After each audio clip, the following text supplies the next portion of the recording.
Oh, sorry about that extended intro. Welcome. This is Barn Raising episode 310 on Sunday. Hey! Friday. Intro music, no voices? I don't believe you. The voices must be coming through. I can see it moving. Have we got voices? Correct me if I'm wrong, but I reckon our voices are coming through. It wouldn't surprise me because this is a new version of OBS that I decided to download at 5 o'clock today. Just get rid of the old one. Yeah, 5x5. There we So, go. Happy New Year, everyone. Welcome to a barn raising. Happy New Year. Yeah, it's close enough, isn't it? Okay. So what is it, New Year's Eve? It's the 29th, isn't it? Yeah. So yeah. It's 29th. It's 31 days in December now. Yeah. Also, is it 31 days in January? Yeah, I know because I get Weird. nasty emails every year telling me I have to do a tax return. Really? And pay my bill by the 31st of January. Yeah. So I'm usually there at like 5 to 11 on the 31st of January. Do you make more Hitting than send. £12,500 a year? Yes. Oh. Yeah, just off this podcast.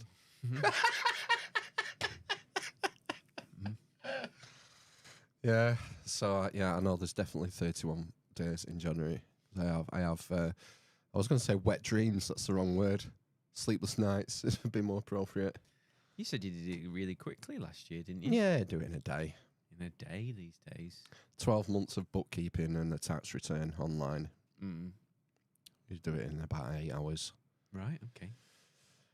Just making it up, aren't you?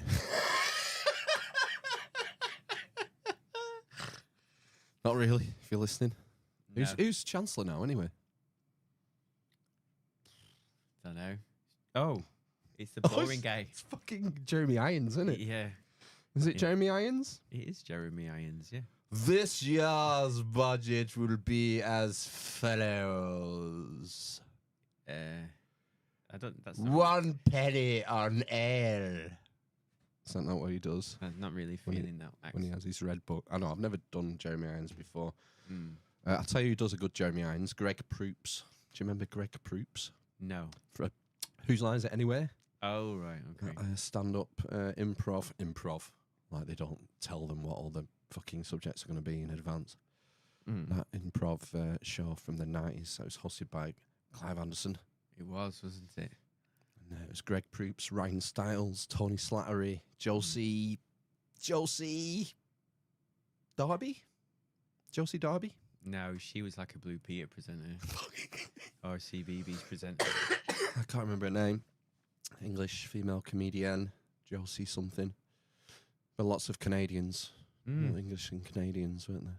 There was lots of Canadians on it. Canadians Mm. from Canada. Yeah. Yeah. It's like one of those staples, wasn't it? It's probably on a Friday night or something like that. Channel 4. Was it Channel 4? I think it was Channel 4, wasn't it? Like 10:30 at night. Light entertainment. Occasionally funny. Ryan Stiles was very, a bit like Jim Carrey, who sort of, he had that physicality. Most of his comedy was sort of that, because he was sort of tall and thin, and he would play that up into his... Don't know. Do you not remember it? No, No. not a fan. I did. I remember watching it, but I don't remember him in particular. I remember Tony Slattery. I'm sure Wayne Styles had a bit part in Hot Shots Part 2. Really? Yeah. Right. Okay. You know what Greg Proops' famous bit part is? No. He was the announcer in the pod race in The Phantom Menace. Was he? Greg Proops, yeah. I did not know that. I'm a well, look, you know, I got the T-shirt. You got the T-shirt, literally. Yeah, I'm a fountain of Star Wars knowledge. Are they new Thundercats pajama bottoms Christmas pajamas, with minimal staining? no stains, they're brand new, fresh on, just like half an hour ago. Really? My only stipulation is that they should be 80s cartoon based, and they should have pockles. Pockles, yeah, because I need pockles to put my keys in when I come out of here. Exactly, and me yeah. phone and me fags and shit. Because one year she made the heinous error of buying me pyjama bottoms with no pockles in. I said, bin 'em. Took 'em in bin. Useless. As if you'd ever say that. She's vicious. New slips as well. Wow, look at those. Isotoners. Yeah. Yeah, I've been treated. So showing you before, I finally got a replacement Darth Vader face pint glass. I got one of these about 5 Christmases ago, maybe more, and it shattered at some point. Washing it up in the sink, and the washing up brush just went through it. Went through the pint glass. Brittle. It's that thin and dainty, like me. It has to be well looked after, and, you know, if you dropped it, it would just explode, so you've got to be careful with it. It's also dynamite. Yes, so I've got a replacement. What did you get For Christmas? You get anything nice? Anything exciting? Did you get any Kappa tracksuit bottoms? I didn't, unfortunately. I got some new trainers, some new running trainers. This lovely fleece top that I'm wearing that keeps me warm. Right. Unbranded, Mountain Warehouse, I believe, if they want to sponsor us. What else did I get? A jumper, a pink jumper. Oh, you wore that the other night. You've seen my pink jumper? Salmon pink, no? I would say so, yeah. And a giant Toblerone. You're holding in a burp. I just did it Look like quietly you're to holding in a burp then. did it quietly to the side. Not like Ryan 7. No. I think that was it. Really, I can't. There was other things, but I just. Oh, she bought me another coffee machine, Another coffee machine. a secondary coffee maker, a Tassimo. Oh, a pod. A pod I racer. had a Tassimo before I got into Grinding your own beans. grinding my own beans, getting the franks above the beans, and it became a bit of an issue because I got addicted to these. I think they're called. She's bought me 2 packs of them. I think the caramel latte macchiatos, and they're about they fill in like a normal size mug pretty much, but they are fucking wicked. The bomb. And I could have like several a day. Wow, are they not really sickly? Well, this is the thing. So it's done in a perfect way in that the first part of it is like drinking a coffee, a milky coffee. Well, not even. Well, it's got it's an espresso shot. So they're a double pod drink. Yeah. I think from memory. You put 2 pods in. So there's the initial pod, Oh, fuck me. which I Right. think is the Sounds complicated. is the caramel and the frothy milk stuff. Right. And then you have a pod, which is the shot of espresso that goes in it. Yeah. But when you get to the bottom, there is like a layer of Filth. caramel, yeah. So, but that's all it's all about for me is getting down to that level and Yeah. getting it out. A bit like when you get a Calypso from the ice cream Yes. van It's all about the melted residue. at the bottom, the hyper E-number laced Yeah. loopy juice. So yeah. So the idea is basically when we've finished the attic, I'm going to go into the box room is going to be my office, my room of healing in the home. Right. Why are you laughing at that? I am a healer Yeah, I know. by trade. Yeah, That's what it says. You know, I'm a licensed healer. good. I'm insured now as well. I'm also insured. Healing. Okay, in case you only heal someone by mistake. Yeah, there's a special rate through the British Association of Behavioural and Cognitive Psychotherapists website for a bespoke provider of insurance. It's not indemnity. What's the other one? Yeah, professional indemnity. Is it? It's professional indemnity rather than public indemnity. That's what public it is. liability? Liability. That's Yeah. it. And so I've got that now. Yeah, so I'm ready. I've got a license to heal. Wow.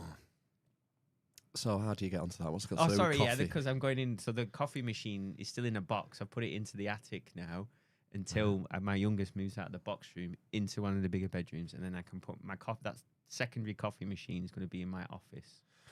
How are you going to fill it up The coffee machine. with water? Well, you just from the bathroom. It's just like it's only a few steps, isn't it? To I'll fill put a tap in there. It has a tray. I might do.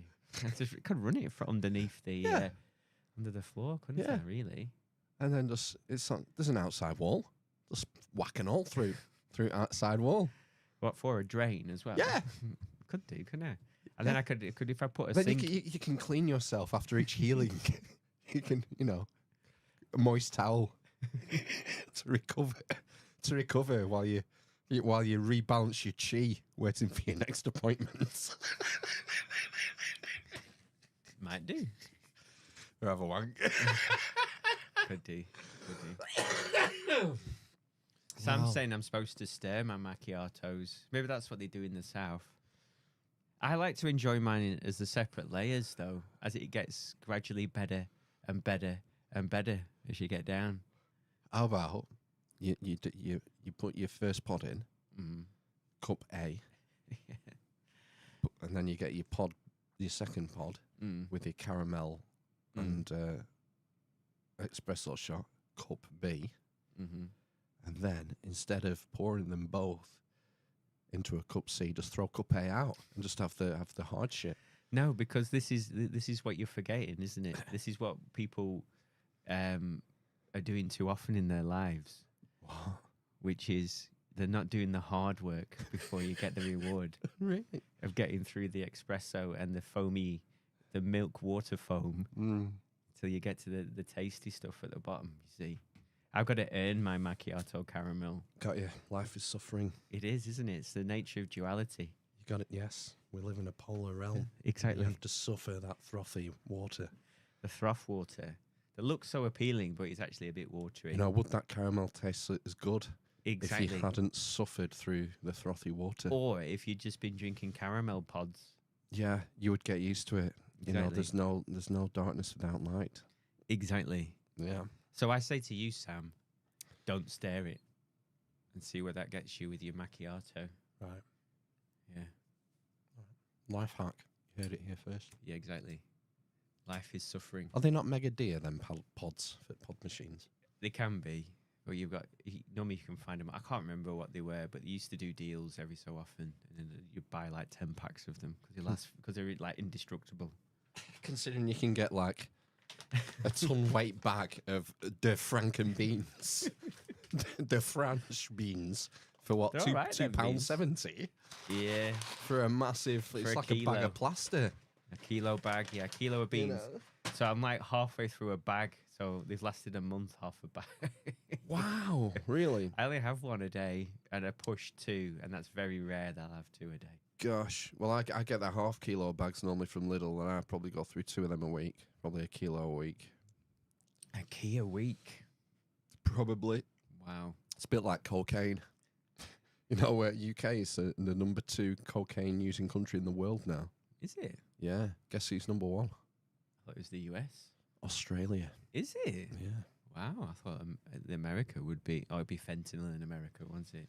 Yeah, they've Oxy- graduated past cocaine, haven't they? Onto fentanyl or Oxycontin or whatever. Yeah. Well, good. So a new coffee machine. Did you ask for that? Or did she No, psychically?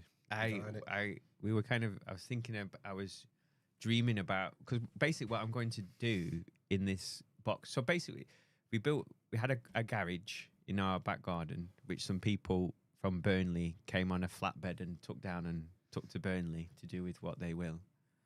And then we built an outside office or room out of, well, not us. So a Polish man came around and built it out of blocks. And then it's like been wired and plumbed to a certain extent. And I was going to have that as my office, to do my healing from. But because it's got all the gym stuff in it, and she uses the gym stuff more than me, really. She uses it nearly every day. We thought, and she does it at like random times as well. So there's no way I'm going in and out. So I'll have the box room basically as my office when everything gets sorted at home. But anyway, it's going to have, I'm envisaging there's going to be a sofa bed in there. Right. A coffee table. Why a sofa bed? For when I have my spates of snoring. And it's also a spare room as well. What? Do you get relegated out the bedroom? Well, sometimes. No, not really. But if I come home smashed, which never happens anymore, really. I was going to say, it's like every week, isn't it? Well, exactly, yeah. Sometimes I would sleep on the sofa out of courtesy. Really? Yeah, because I do snore. It's bad. Wow. But she has bought earplugs, so she's been wearing those for a number of years. She wants to get some Isotone Pros. They're what I've just got a few months ago.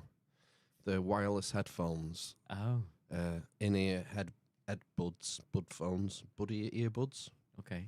That are Bluetooth, and they're for construction workers. Oh. So there's X amount of dB noise reduction. I can't remember what it is. Well, she has the foam ones that she shoves in her ears. Yeah. That you squeeze down, and she has in emergencies. She will also use. She has a bat. Yeah. Well, she just kicks me, to be honest with you. But she has a headband, a Bluetooth headphone headband. I have one of those. I just got one of those, and it goes round her head, so she doesn't can sleep really with it on. Doesn't really stop the noise though. No, but if she plays something, right, then it go. So she'll play white noise, have things in, and then that. Fuck me.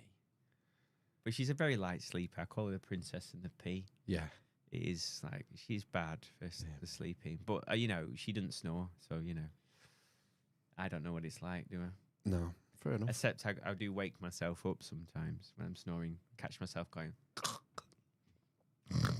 I think I've got sleep apnea, or she thinks I've got sleep apnea. Is that when you wake up and you can't remember anything? No, that would no. Are you being serious? No.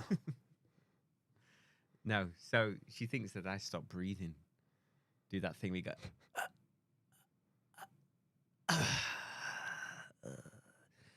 It is so. What you're supposed to do if you have that is you're supposed to get a C. I think it's called a C. PAC or PAP. CPAP. Right. I think it's constant air pressure. Yeah, positive air pressure. It's what they were using in 2020. Oh, right, okay. Once they'd stopped blowing people's lungs out with ventilators. Yeah, so I think it was... I should have one of those. So you'd have like go to bed with a nasal cannula on. No. And some machine going... Yeah, they're horrible. So it's like it's a mask that goes... Oh, it's a mask. That's right. That straps on. Because I used to see... I still do, but more in the past you see people with COPD. Mm-hmm. And they quite often would have them basically to sleep with. But they all say they're horrible basically. I can't imagine sleeping in one. I sleep on my front mainly. Do you? Yeah. You fucking animal. On your front? I didn't think that was odd. Wow. What's your kind of going to sleep? Did you know there's different going to sleep poses? No. Did you not know that? No. So obviously the classic one, it would be the fetal position. Right. On your side, knees up. What's yours? Protecting your internal organs. Yeah, what's you? On your face, starfish. I'm pretty much. I'm more like the hanged man from the tarot deck. What's that with the So I'm on my front, and the pillar's there, and I'll have one arm, one arm up, my head like that, in the recovery position, basically. One arm like that, and I'll usually have one knee hitched up like this, Really? That's and interesting. one straight leg, That's interesting. and then I'll rotate and do the other side. Right. Okay. I normally go to sleep either on my back, so I do as much snoring as possible. But it's called, I think in yoga, it's called the tree position. Yeah, yeah. I bring my right leg up. Oh, my shoes are on, buddy. And I put my right foot on my left knee. Yeah, like a figure 4 leg lock, Ric Flair. Woo! Nature boy. Yeah, or the tree pose, basically, I Yeah. think it's called. But apparently, yeah, there's like these sets, and that is one of them. It's quite a rare one. What's it tell you about you? What position pose you do? It's like to do the size of your penis. Oh, So if you that's sleep- why I can sleep on my front, you see. Exactly. Just doesn't get in way. You just tuck it behind yourself anyway, don't you? Look, I'm a lady. I'm a lady. Or to a gynophiliac. Yeah. But yes, I know. But that is one. The fetal is one. Solipsistic porn masturbator. Yeah. I can't remember any of the other ones, to be honest with you. No. Those are the only ones Fetal I- position, I guess, is someone who's insecure. I don't know. It's quite comfy to sleep on your side like that. Yeah. I would say so. I don't know. What does it say about a man who's willing to who sleeps on his front with his posterior raised? It's very, very comfortable in his own sexuality. Yeah. Probably. Mm-hmm. If anyone wants to go to town, it's fine. Okay. Have you said that to your wife? No. No, she won't be into it anyway, No. even if I was. I'm Have sure. you heard of tromboning? Sure. Yeah. Am I the last person to find out what tromboning is? I thought it was you who told me what it is. Was it? Years and years ago. Right. I don't think we need to explain it to the audience, do we? Now we'll see if people know what it is. In the Google chat. it. Yeah. Google tromboning on the something Urban Dictionary. It'll be in on there. the interweb. It won't be on Wikipedia. It'll be on the Urban Dictionary. I would imagine so. Yeah. So yeah, looking forward to moving into my office. Anyway, that'll be fun. Where do you work from now? Dining room or something? In the back room, yeah. Yeah. There's going to be more construction work ongoing down there. Hopefully. What, going out at the back? No, just taking the wall down. That's all. Oh, knocking it into one? Or into the kitchen? Into the kitchen, yeah. That's what everyone does. I know. So it's like these houses were built with tiny kitchens in them. Yeah. Ours is the same. But now everyone wants like more space for tins of beans and shit. The problem is though, when you knock walls down, you lose all that space that you put cupboards again and furniture again. Well, there's nothing on that wall. That's No. the thing. So, I think what it is nobody goes in the back room anymore. So the idea was that the front room was really posh and was the parlour for mum and dad to reside in and retire to in the evening. Right. And the back room had all like the shit in for the kids, you know. So that's like it has a PlayStation in, and it used to have the Nintendo in and toys and whatnot. But nobody ever goes in there anymore. In the front room. In the back room. In the back room, right. So we take it down and we're going to make them so like we can do stuff be making tea and kind of see them basically. That's the idea. Right. Rather than them being up to no nonsense. Well, that's what they do, innit? Always get up to nonsense. Yeah. We've been so lazy this week. I mean, they spent hours on the fortnight this week. Well, yeah, no, Just can't be asked. we've been out for. They've both got shoes that light up. So we've been out for a walk a couple of evenings when it stopped raining, and also I've made them go out and play. I bought some football nets, one net, one set of goalposts. So I've made them go out and use those for like an hour a day. We haven't set up ours. We got like it's made by Swing Ball, Oh yeah, but it's football. So I don't know what it looks like. My youngest asked for it. the youngest human resource, and we haven't set it up yet. Mm. So I don't know. We're going to Southport tomorrow anyway, so we're having an afternoon out tomorrow anyway. Going to see your dad. Oh, So right, okay. get him out the house. I know, yeah. It gets a bit much, doesn't it? Yeah. They're wild at this time of night when they don't go out. And burn some of it off. Mm. Yeah, my kids burn it off just slaying in battle royales. No. I was going to say then about. Oh no, I won't say that. So yeah, this is unusual being at a barn raising on YouTube. I know, yeah. I wasn't expecting this. No, well, the YouTube gods have smiled upon us, you know. Yeah. This is we had a Christmas present. This is the first time in nearly 3 years that our channel has had no warnings or strikes on it. That's good. I had to do some training. I had to be re-educated. What did you find out about yourself? Nothing. I just fed it the answers it wanted to hear. What was that? The YouTube diversity, equity, and inclusion bot wanted to hear. I had to do a questionnaire. An EDI questionnaire. Yeah, pretty much. Yeah, and so I did that, and it said, "Okay, thank you for doing the question for this training. If you're a good boy, for 90 days, we'll remove the final warning from your YouTube channel." Ooh. And then 90 days was up on Christmas Day. Ah. So we have a clean channel for the first time since about episode 170. What does that mean? Are we gonna start raking in the cash now? No, it won't. I don't think it'll make any difference. It just means we're like one. What would you say? We do something wrong. Misdemeanor, further away from being banned. Because we'll get a warning and then a strike and then 2 strikes. But we haven't been on 2 strikes for a long time. Good. Glad. So yeah.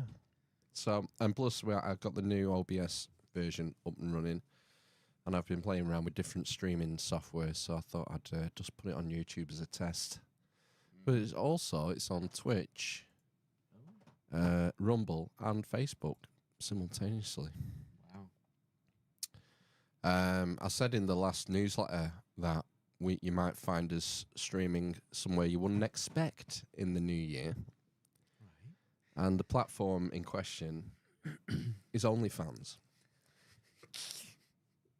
And Are you going to come through with that promise that you made in episode 250? what was that?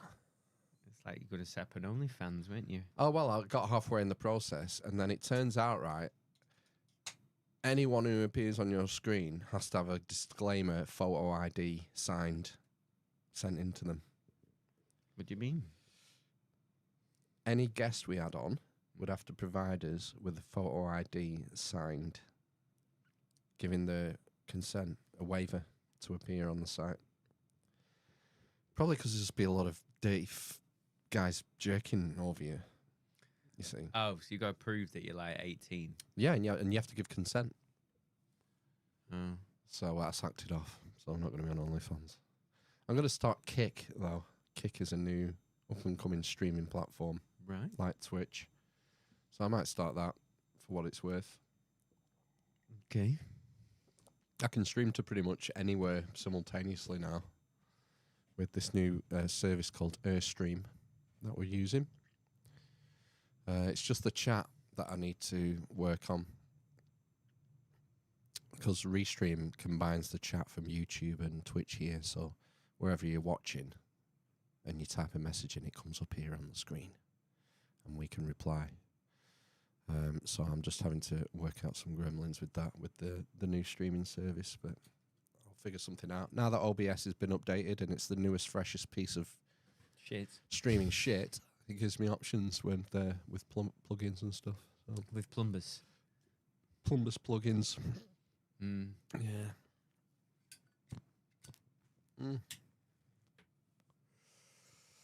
Oh, we went out on, what day is it today? Friday. Was it Wednesday we went out? Yeah. Oh, God, Preston Town Centre is desolate, isn't it? It was dead, wasn't it?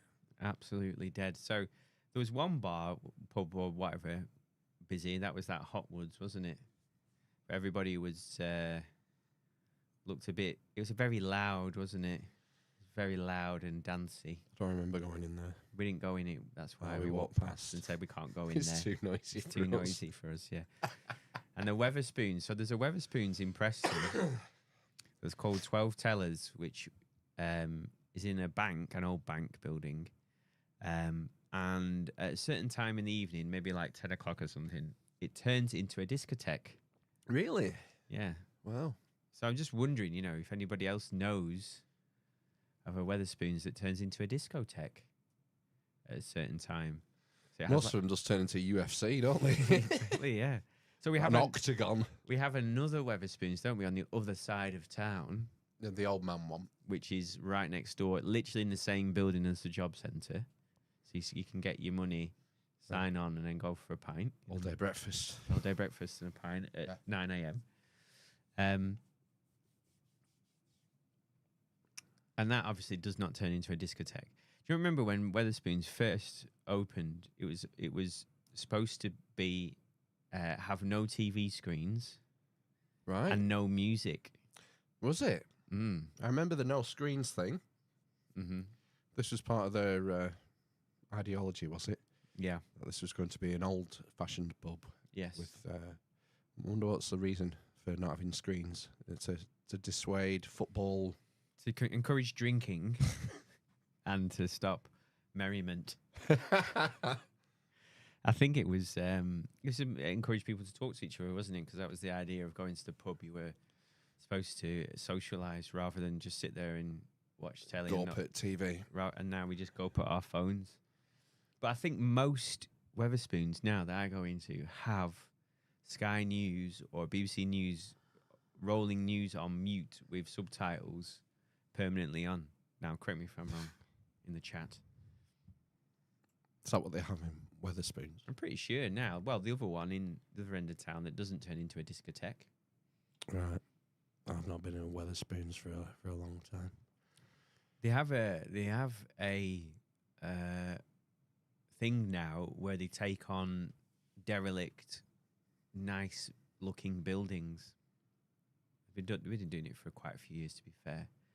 So, like, when that Weatherspoons opened at the other side, in a modern building, that was at a different stage. But now, come on, you're looking confused.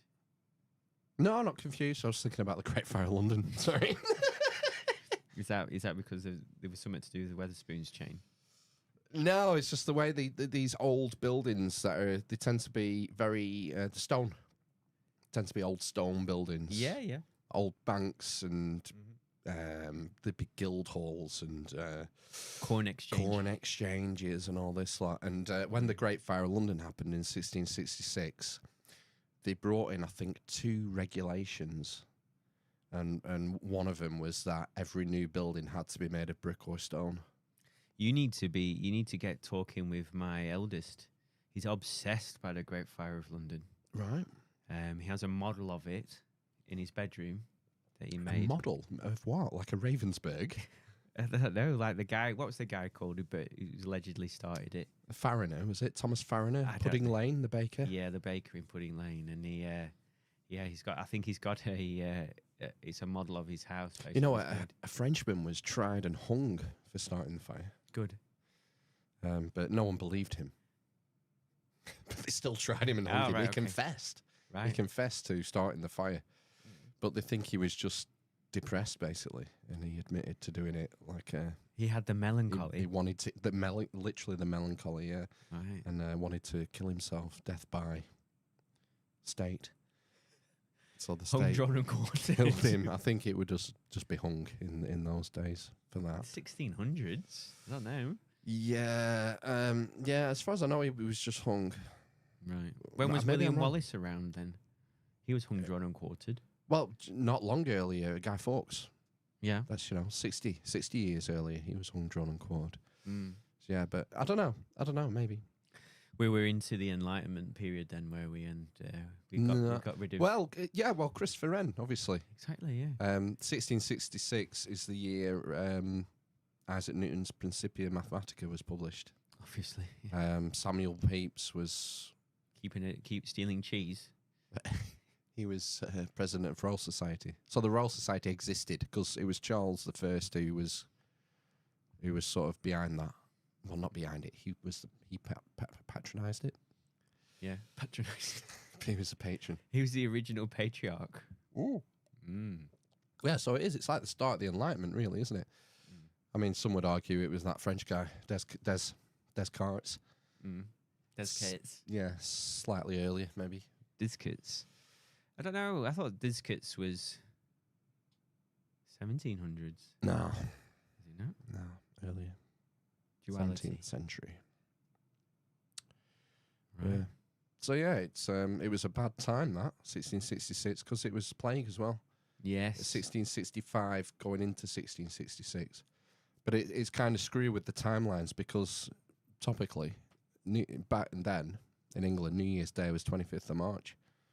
What? Yeah, it was Wow. 25th of March, and it wasn't till slightly later where we harmonised with the EU. We harmonised with the other countries in Europe and moved it to January the 1st. Is that a hangover from spring then? And Stonehenge stuff? Ultimately, probably. Mm. Probably. You see, the Romans, it was. I'm sure it was January for Romans because of Janus.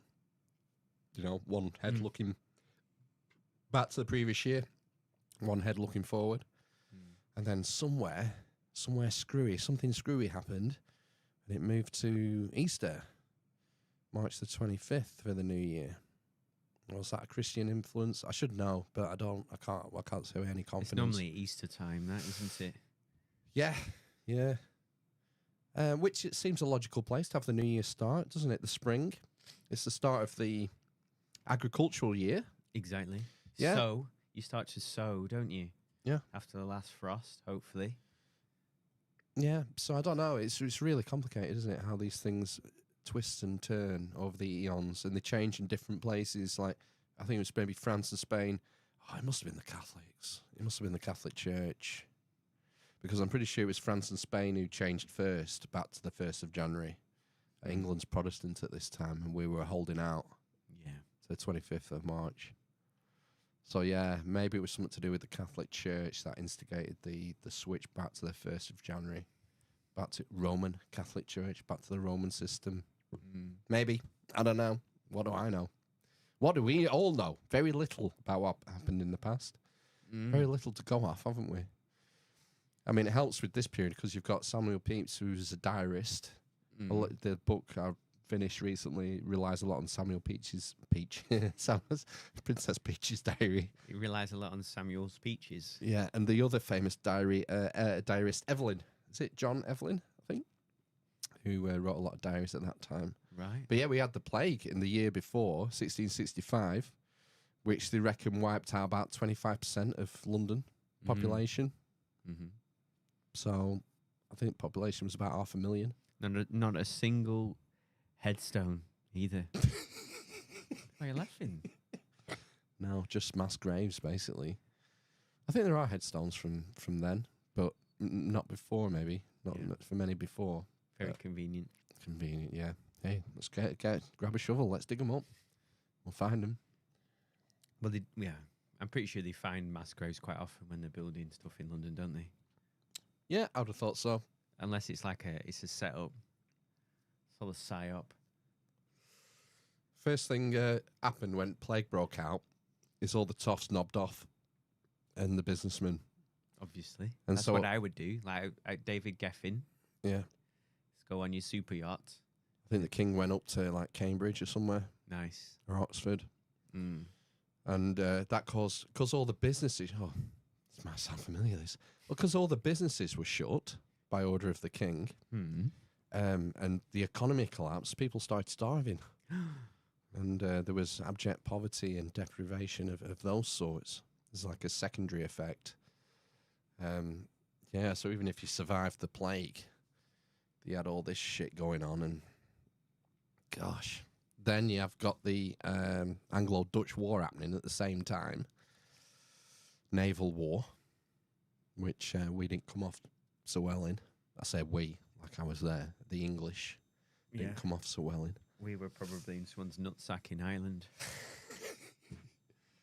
Yeah, and then the Great Fire rounded it all off. But yeah, that was when Christopher Wren rebuilt St. Paul's burnt in the fire. The existing St. Paul's, it was already pretty much fucked, and it had scaffolding around it permanently because it was a wreck. Right. But he rebuilt St. Paul's, and most of the churches, like 50 odd churches, I think he rebuilt. They made the roads wider.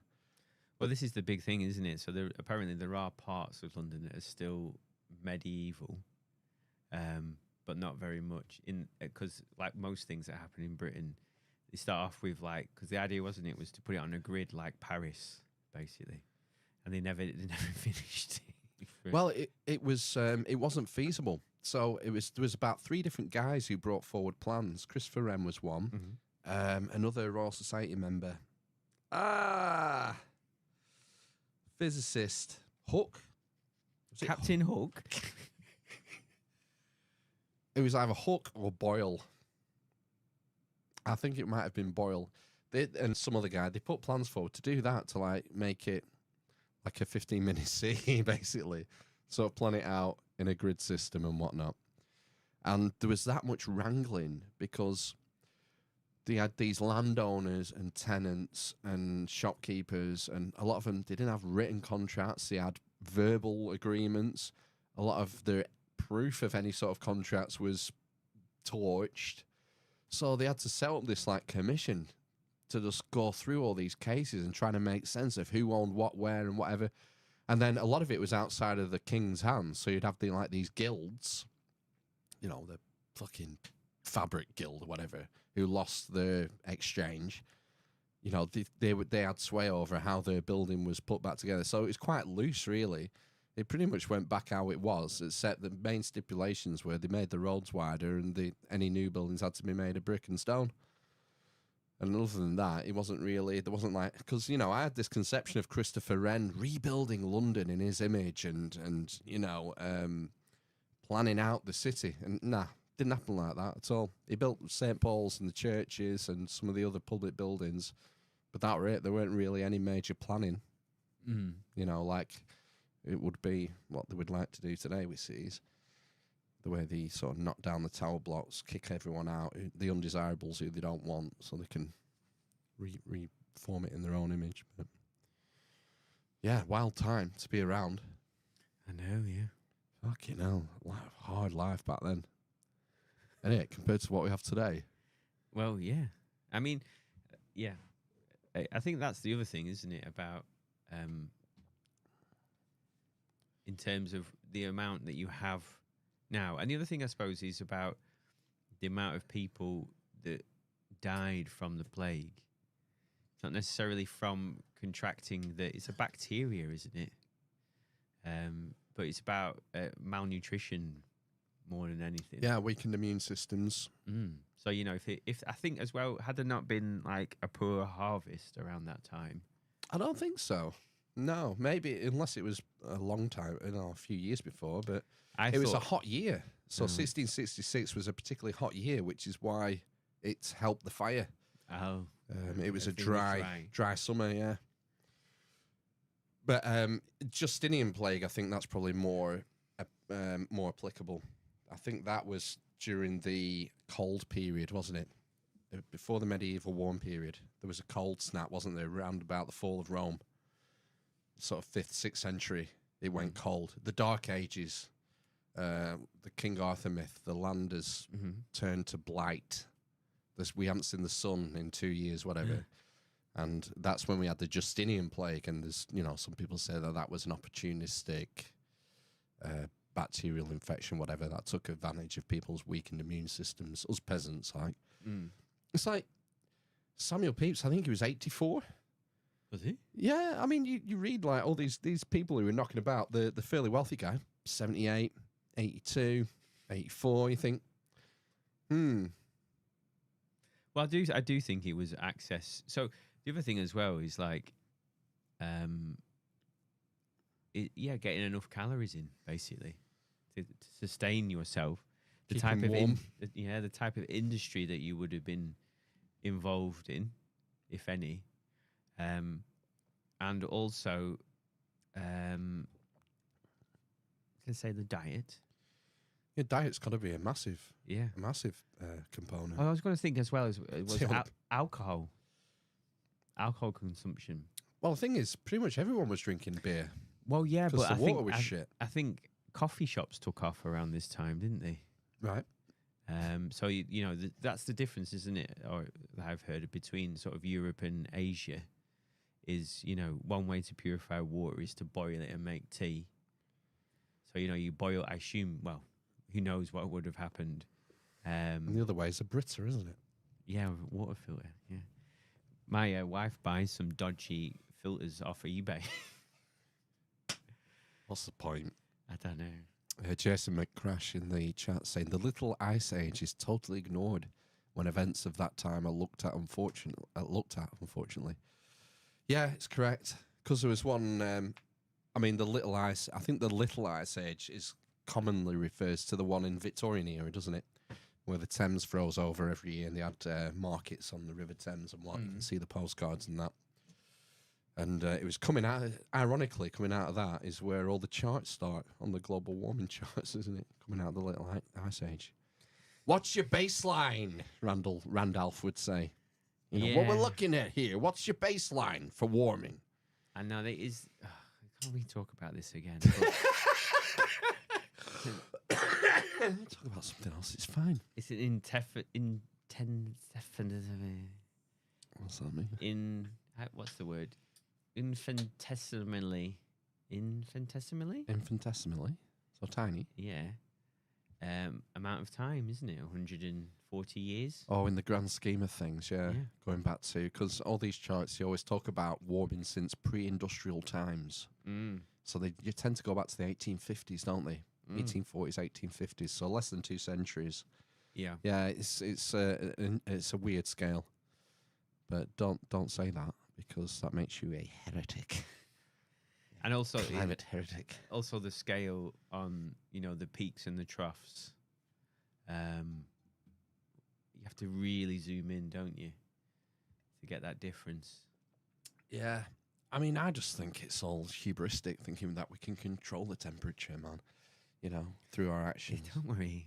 We're going to fire some kind of reflective particles into the atmosphere. Dr. Bill. Yeah. Dr. Bill I'm Gates. pretty sure that happened With his pastel jumpers. on the third Highlander. They'd built something around the Earth. Do you not remember? And there was no... yeah, like, or the fourth one. And it was like...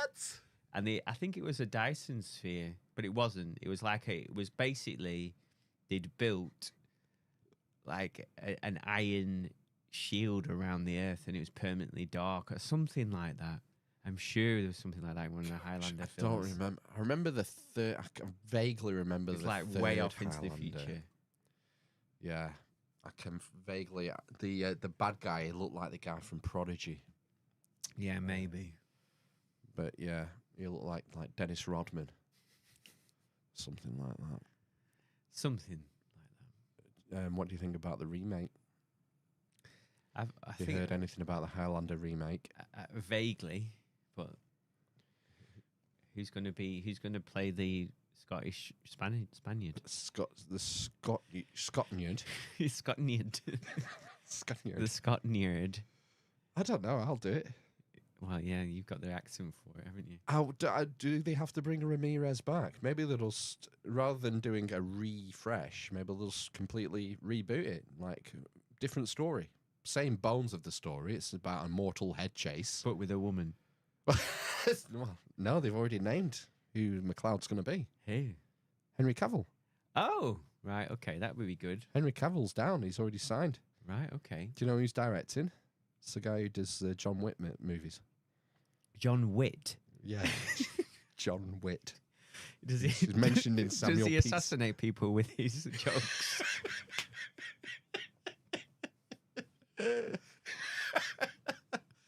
Listen to this, you'll laugh your head off. Yeah. John Wick. The John Wick director. He's I mean, down. I don't really like the John Wick films. It's not really my thing. That I Well, prefer. too violent. I prefer, you know, I don't know what it. Personally, I don't get what people like about those films. It's just the double taps in the head every time, isn't it? Well, there's So he- something he about a keeps shooting cat. people in the head. Is it because Keanu Reeves seems to be quite a likable person? I think that helps, and he has got a fantastic reputation, hasn't he, for being like a normal person, Yeah, rather than and one of he these has, people who's he's had an bizarre. incredibly sad life. Well, Oh, I lots of believe sad so. things have happened to him, haven't they? I believe so. Yeah, Mm. he's had a tragic backstory. Yeah, that's what my wife at this point would say. The yin and the yang. He gives a lot of his money away now. I don't know. I've heard charitably he's very active, but I don't know. I imagine, when you're earning tens of millions, makes it a little bit easier, doesn't it? Mm. He's 60. Yeah, but still, for some people, it doesn't matter. There's no limit. They won't give a penny away. No, I wouldn't give a penny. away. But yeah, I think I've maybe watched an odd bits of the John Wick films. Yeah. They seemed a bit sort of computer gamey, bit sort of just sort of Yeah. violence for the sake of it.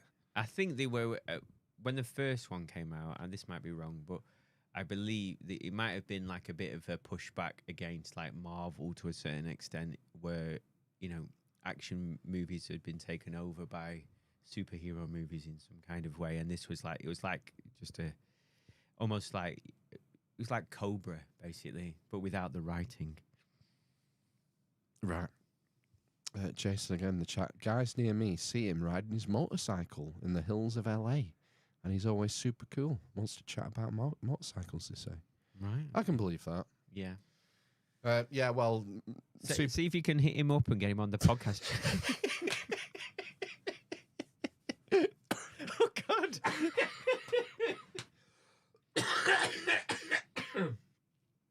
I think he'd be good. He'd be good to talk to. He Yeah. seems like I got cramp. Oh, I no. got fucking cramp. Ah! That's Seems that's a ISO there, right there. Do you know, I never had cramp in my life up until like the last couple of years, and I occasionally get it in the arch of my foot. That's where I just got it. That's the Yeah. only place I've ever had it in my life. Yeah, that's the only place I get it. I It's don't the know only what it is. place I work hard enough is the arch of my foot. But yeah, superhero movies have officially died now this year, haven't they? With Aquaman 2, Oh God, I mean the first one was trash, wasn't it? it made $1 billion. Took $1 billion at the box office. That one took $1 billion. It was The first one. Did it? Yeah. Jesus Christ. I think he was right. That guy, Jason Momoa, again, he seems like a nice person, but terrible actor. He was riding high, wasn't he, on top of... Stargate Atlantis. Yeah. Drogo, whatever his name was. Oh, of course he was. He was in the throne of games. Yeah. He seems like a nice guy, doesn't Yeah. he? But again, we don't know. But, I believe Amber Heard doesn't get much screen time in this one. I thought she was sacked because of her behaviour. No, she's in it. Right, okay. It's interesting. Yeah. Well, the Marvels bombed. Yeah, gosh. They're all losing money. All the Warner Brothers films have lost money this year. So, yeah, I think it could be the end of an era. We've had 20 years of superhero movies, and I think it's coming to an end now. Do you know what I watched last night, which I thought was very good? It Lost It, which I read in the reviews in the last third, the final act. It's called The Creator. Right. And it's the guy, I can't remember his name. He directed Rogue One. I think he might be called Gareth Edwards. Yeah, he did triple jump for the Olympics, Team GB. Yes, he Team also GB. he also did that. He was the world. I think he still might be the world record holder for triple jump. you know. Wow, such a little guy as well. He was, wasn't he? But that's worth a watch. But if you read I agree with the critical drinker on this one. In that he had it's still not a cheap film by any stretch of the imagination, but he had $80 million apparently was the budget. The CGI was good, and he managed to create a world and a storyline. It was 2 hours 20, I think. Oof. Is it sci-fi? Yeah. It's basically the premise is it's an alternate timeline where AI was invented in like the 60s, say, or something. And then eventually what happens is a nuclear bomb's dropped on LA, so Good. America bans Sorry, Jason. bans bans AI. America, right? America bans AI, starts rounding up robots, and they're saying, "Oh, they're not sentient." And then, but in Asia, it's called the New States of Asia. They harbour the AI, and then there's this thing called something I can't remember, Navaratu or something. Nosferatu. Yeah, something like that. And that's the creator, and all AI bots call that their creator, basically. Right. But it's worth a watch. So what they have to do, come up with some sort of virus and infect it with a computer virus. Get rid So, of it. how much do you want me to give away of the? You're never going to watch it, are you? Oh, well, spoiler alerts. If you want to watch the creator, go away now. So he basically, there's a guy in it, and it starts the film where he's with this woman. They've got having a baby, and like this other part of the thing is America. So it's America versus the world in the film, obviously. Right. Team America. Well, America versus Asia, I should say. Yeah. Yeah, and they've built I can't remember, what is it called? Like the Overwatch or something it's called. I don't know what it is, but it's this massive space port. Yeah. Oh, spaceport. And it's constantly scanning, looking for AI in Asia. And then every so often it drops a missile or whatever. Right. So eventually at the beginning of the film, there's this undercover, it turns out to be an undercover agent for the American Special Forces. Is it Pedro Pascal? Because he's in fucking everything. No, it's Denzel Washington's son. Oh. Something Washington. I can't remember his first name. George Washington, yeah. And anyway, it all goes wrong. He's undercover, but he's falling in love with her. They're having a baby, and they drop this bomb, and it kills her and the baby, and like loads of AI. And then it flashes forward 5 years, and he says, "Oh, we've found her in yada yada yada. Go and if you agree to go on the mission, you know the area, kind of thing. We'll ensure that you and her make it back." So yeah, he agrees to go, and then it involves this, and then like this. So basically, they're saying that they create this super weapon.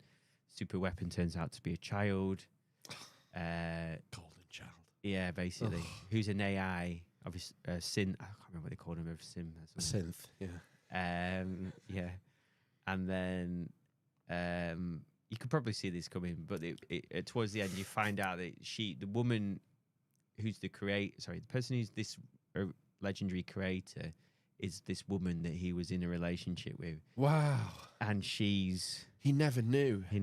And she created the child in the image of the embryo she was carrying, but this child can grow, which no other AI can, and it can sort of control stuff and all this kind of stuff. I thought it was worth a watch. Yeah. Because it's an original story. I was going to say, it must be hard to come up with anything original in sci-fi because they're few and far between. The danger is they become so derivative. When you I start enjoyed talking it. about- I enjoyed it, except for like the last bit was a bit. Yeah. But it was. I would say go and watch that because you're supporting. We can't watch it anymore. It didn't make its money back, but go and rent it. I paid for it over the internet. Have you seen £4.50 Have you seen Godzilla? -1? No, I've heard good things about it. Everyone's raving, man. No, yeah, I They're want to raving about it. They keep opening more theaters. It's in Japanese, isn't it? So I know, But yeah. That's what I mean. it's by a Japanese company, Yeah, I know. Japanese producer. Yeah, sorry, but I think it's going to go against all these shitty ones that have been. Oh well, this is funny because there's a new Hollywood one coming out, Oh right, okay. and I think they're making a sequel. The Japanese guys are making a sequel to X1. What's it called? Godzilla -1. -1, yeah. And they might end up going head to head, and it'll just be hilarious because the Hollywood ones have been that schlocky and shit, for 20 years, and then these guys, £15 million. Well, this is the Right. thing, isn't it? What you can get done for the amount of money. Someone interviewed the director, and he said, "I would have loved £15 million. We don't have anything near that, the budget. Right. So who knows what the." And have you seen the black and white? It was that popular in the theaters. They've monographed it. what they call it, monochromed it. Oh, And so they're releasing it as a black and white in theatres as well. And it looks great. It's a black and white. Wow. yeah. No, I've not seen it yet, but yeah, no. My wife told me about that actually, everyone's saying and it's then the best film of the year. and I've just I've been reading about it, and it reminded me, about the god where it comes from, doesn't it? In terms of like the nuclear bombs and Yeah, it was a post-World War II. mm, Was it the late 50s, was it, when it started coming out, I think? I think so. Yeah, Yeah, so Japan had just sort of recovered. Japanese just Japan. recover. Recovered from the Trade Federation. And, Mr. Darth Sidious, I see you. I see you. You drop your bomb. We are created Yeah. a trade deficit. My Galactic Trade Federation ambassador accent is on point. So Yeah, I'm just going to say it is. yeah. That's not a Japanese thing, is it? That's No, a Star he's Wars not thing. Japanese. No. It's definitely not Japanese. He's like a space slug or something, Yeah. something like that. I watched something on TV over Christmas. Spaceballs. Well, yeah, I watched that, but I mean, I watched something I hadn't seen before Was by it accident. Tabby McTat? No. Go on then. Poirot. Hercule Poirot. I think it was either Christmas Eve or the 23rd. I came down from putting the boys to bed, and she'd put Poirot on. As in Poirot, or do you mean the one with Branagh? Kenneth Branagh, the new one. Yeah, yeah. And I got sucked in. The Orient Express, was it? Or the other one? There's two, isn't there? Is No. it because he had Gal Gadot in it? It didn't have Gal Gadot in it. I'm sure there was Death on the Nile. That's an old one, I think. I think that came out last year. I seem to remember How many her. are there? I seem to remember her watching that last Christmas. Right, okay. Is it a film? Well, it's like a feature length. I don't know how long it was. Maybe an hour and a half, hour and 3/4, 2 hours. I Right. don't know. 3 days. It was. Oh, it had that terrible Chinese woman in it from Star Trek. Terrible Chinese woman. Yeah, she's a terrible actress. She's just won an Oscar, I'm sure, this year as well. The one in Crouching Tiger and Dragon. Yeah, She was all right in that film. That was all right. she's a terrible actress. Sorry, but she was the main one of Wow. the main protagonists. Michelle Yeoh. That's the one, Michelle Yeoh. Yeah, awful. I think she's all right. She was an occultist, and she was leading a séance, and so I got so hooked in to this episode of Poirot. It's a murder mystery. I believe so. And it was quite arty actually. And then I saw the credits. He directed it, and the direction, cinematography, lighting. There was some artistry within that. Right. Okay. I won't it's Poirot. It's a murder mystery thing, but Like I Glass Onion. I've not seen that. That's Ryan Johnson in it. Rian Johnson. Yeah, I felt that guy. Last Jedi. Yeah, man. Ruined Hey, man. Star Wars. Was he the one who made him die because he tried so hard? And then Yeah. they had to bring back J.J. Abrams, who had to bring back the Emperor. Yeah. Yeah, he just binned it, didn't he? He binned the trilogy. It's like no one... the thing is, they had no plan. They had no plan what they were going to do with the trilogy. Whereas you get the impression that George Lucas had an idea of how the trilogy was going to unfold. Well, he always said there was 9 films, didn't he? Yeah, but then he took the money and run, didn't he? And watched his baby be mutilated by Disney. Kathleen Kennedy, allegedly, isn't it? Put a chick in it, make her gay and lame. Well, at least she had a heterosexual relationship with her brother or something. It wasn't a brother, was it? Kathleen Kennedy. Yeah. No. What's her name? Ray. There's going to be a new trilogy of films centered around Ray. Yeah, apparently. people can't wait, apparently. I definitely know who can't wait. Gary from Nerdrotic, he can't wait.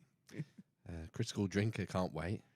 Payday. Do you think Massive paydays for them boys. Do you think that they would still come out? I don't see why not. Do you not think they've learned. Well, how much? They've not learned yet. They haven't learned. Do you No. not think? How much did the last one? I don't know how much the last one made. I think it did all right at the box office, Did it? but they've lost all the residuals. They don't get to sell DVDs anymore, Mm, you know, because it all goes onto the streaming service, which is opaque, yeah. and they just have to keep Well, grinding that's out it. content. I mean, as soon as it's online, that's it. It's gone, hasn't it? Basically, everyone just get it for free. and it's like the merchandise. Oh, that was hilarious when they had to do a Kickstarter. Do you remember the Kenobi show? Obi-Wan Kenobi show. You had to do a Kickstarter for Obi-Wan Kenobi? No, I'm going to say, do you remember the Obi-Wan Kenobi show? There was the main female protagonist. She got stabbed with a lightsaber and survived by Darth Vader. I can't remember her name. Reva. Yes. She was the not interrogator, but there was 3 sort of dark Jedis who were working for Vader. Yeah. Inquisitor. Yeah. She was the Inquisitor, and she got stabbed and survived, or whatever. They had to launch a Kickstarter for them to make her lightsaber, like the black. What do they call it? The black. It's like my Kylo Ren lightsaber. There, it's called the black design, Okay. and they bring out a range of toys and lightsabers called the black design, and the sort of the more ornate, detailed replicas, whatnot. Right. And so they had to raise like $5,000 or something before they'd make the first. It was Hasbro. Hasbro had to do a Kickstarter. Once we 500 of you have pledged to buy the Reva lightsaber, we'll start making them. They couldn't sell them. Couldn't make them. Because they knew before they needed the demand before They would. wouldn't even start machining them until they knew Mm. people would want them. And so it hurts the merchandise because that's the other way they make money, is it? Box office, residuals. They've lost DVDs. So streaming, which is opaque, and then residuals, the merchandise is massive, isn't it? Mm. And when the films aren't popular, the merchandise isn't popular. Mm. Why do they keep bringing Baby Yoda back? Because it sells dolls. Sells them fucking things there. Everybody, I want You one know. of those to be. That's going to be one of the things I'm going to use in my healing office. Yeah. Baby like Yoda. Grogu. Baby Yoda wants you to be better. But yeah, will they learn? When's it penciled in for the new Ray trilogy? Oh, I don't know. It's normally 3 years, isn't it? From the announcement that something gets made or released, I should say. A year to make and 6 months to edit. Didn't they have to shut down the Star Cruiser at Florida, or wherever it is, the theme park, because of lack of? There was that thing where it was like a hotel. You go in and have the star. Oh, yeah, it was too expensive. That's why it was like ridiculously. It was like going to a 5+ star hotel, thousands of pounds Yeah. just day and night, basically. Yeah. And nobody went. Well, it's too much. Well, Star Wars is. There's enough people with money who like Star Wars, but they pissed them all off. They pissed off all the middle-aged men and family men with money who would say, fuck it, I'm going to burn 10 grand on this once-in-a-lifetime experience and take my kids who also love Luke Skywalker. Oh, no. He tried so hard, he died. Nah, I won't bother. Yeah, they shot themselves in the foot. We'll see. Sam in the chat says, what are your thoughts on the Mandalorian series? Lads. Lads. So I think I've watched all of them. I don't know why, but basically the first 3 episodes of the first series, I think I remember messaging Phil and saying it's like 5 mats. Basically, they were brilliant, those first 3 episodes, and then as soon as what's his face stopped directing them, Dave Favreau. yeah, John Favreau. Dave Filoni. And then it started like being like the guest directors, and I guess I don't know who oversaw the writing for those as well. It has been pretty trash. I've just been following it to see what a Baby Yoda is, and then like, but it's just I don't know why I'm watching it, to be honest. I've watched like the last series. It was like it's got like a little bit wooden. It's always been a little bit wooden all the way through. And it was like, I think there was an enclave of Mandalorians, and they've been back to Mandalore been into the Mandalore mines. Yeah, with Katie Sackhoff. Yes. And she was kind of vying to be the protagonist at that point. Yeah. Put a chick in it. Make her gay and lame. Yeah. And I like Katie Sackhoff, by the way. I thought she was brilliant in Battlestar Galactica. Battlestar Galactica was actually... I've watched all of that. It's a great series. Yeah. And I don't know. It's just been a bit lame since the episode 4 of series 1. Yeah, totally with you. I watched it on your recommendation, and like the first couple 3 episodes, there was like a Western vibe. It was like an old school Western, even down to the music. Dun, dun, dun. Yeah. You know, And the droid as well. It was a Western shootout, that 3rd episode, wasn't it? I think. Yeah. But I thought they were good, self-contained stories.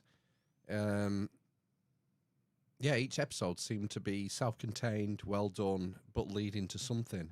Mm. And I just gave up, stopped watching it. This is shit. I just tuned back in for to see Luke Skywalker, CGI Luke, yes. unleash hell. Yes. In Maximus Meridius Decimus fashion. The other thing is having the Chicken Man as the baddie. I think he might have gone now. I think he might have died as the main baddie. He was a bit camp in it, I thought. Yeah. There's something, I don't know. Like Darth Vader's one of the primo villains in anything ever, isn't he? Well, they managed to ruin him in Obi-Wan. Yeah, he gave up, didn't he? He was a bit soft in it. Well, the thing with the dragging him through the fire. Do you remember him dragging Obi-Wan through the fire? And then there's a distraction. Some girl helps Obi-Wan with a distraction, and Darth Vader just goes, "Oh, I won't chase him then."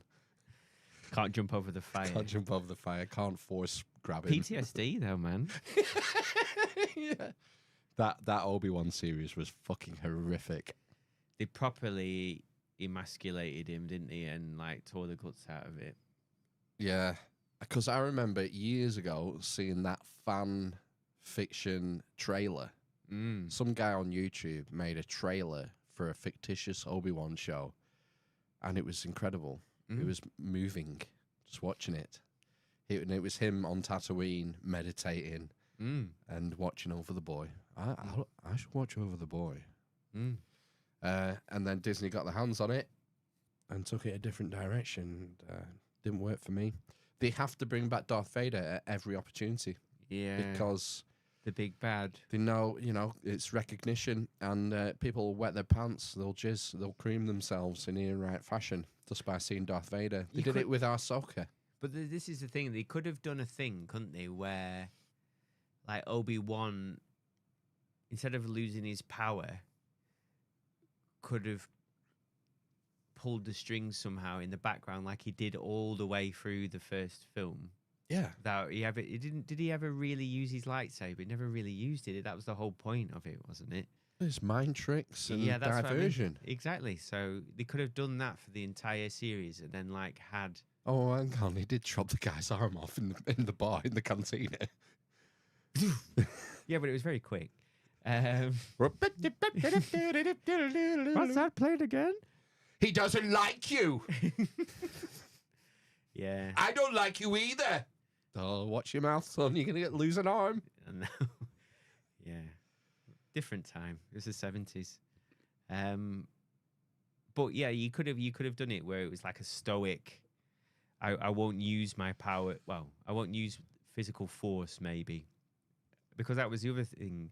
Well, Obi-Wan kind of gave up and was absorbed by the Force. There was just so much shitty stuff. Do you remember him hiding Leia under his fucking cloak when they're in the middle of that Imperial base, he's trying to escape, and he's hiding her under his cloak? I don't remember. It was just pathetic. It was just really done. I don't remember any of the episodes being particularly good. No, that. It was a shame. It was a missed opportunity. They had everyone on board and they fucked it up. But that's what you come to expect. That's why I'd never watch any of it. I can't get through it.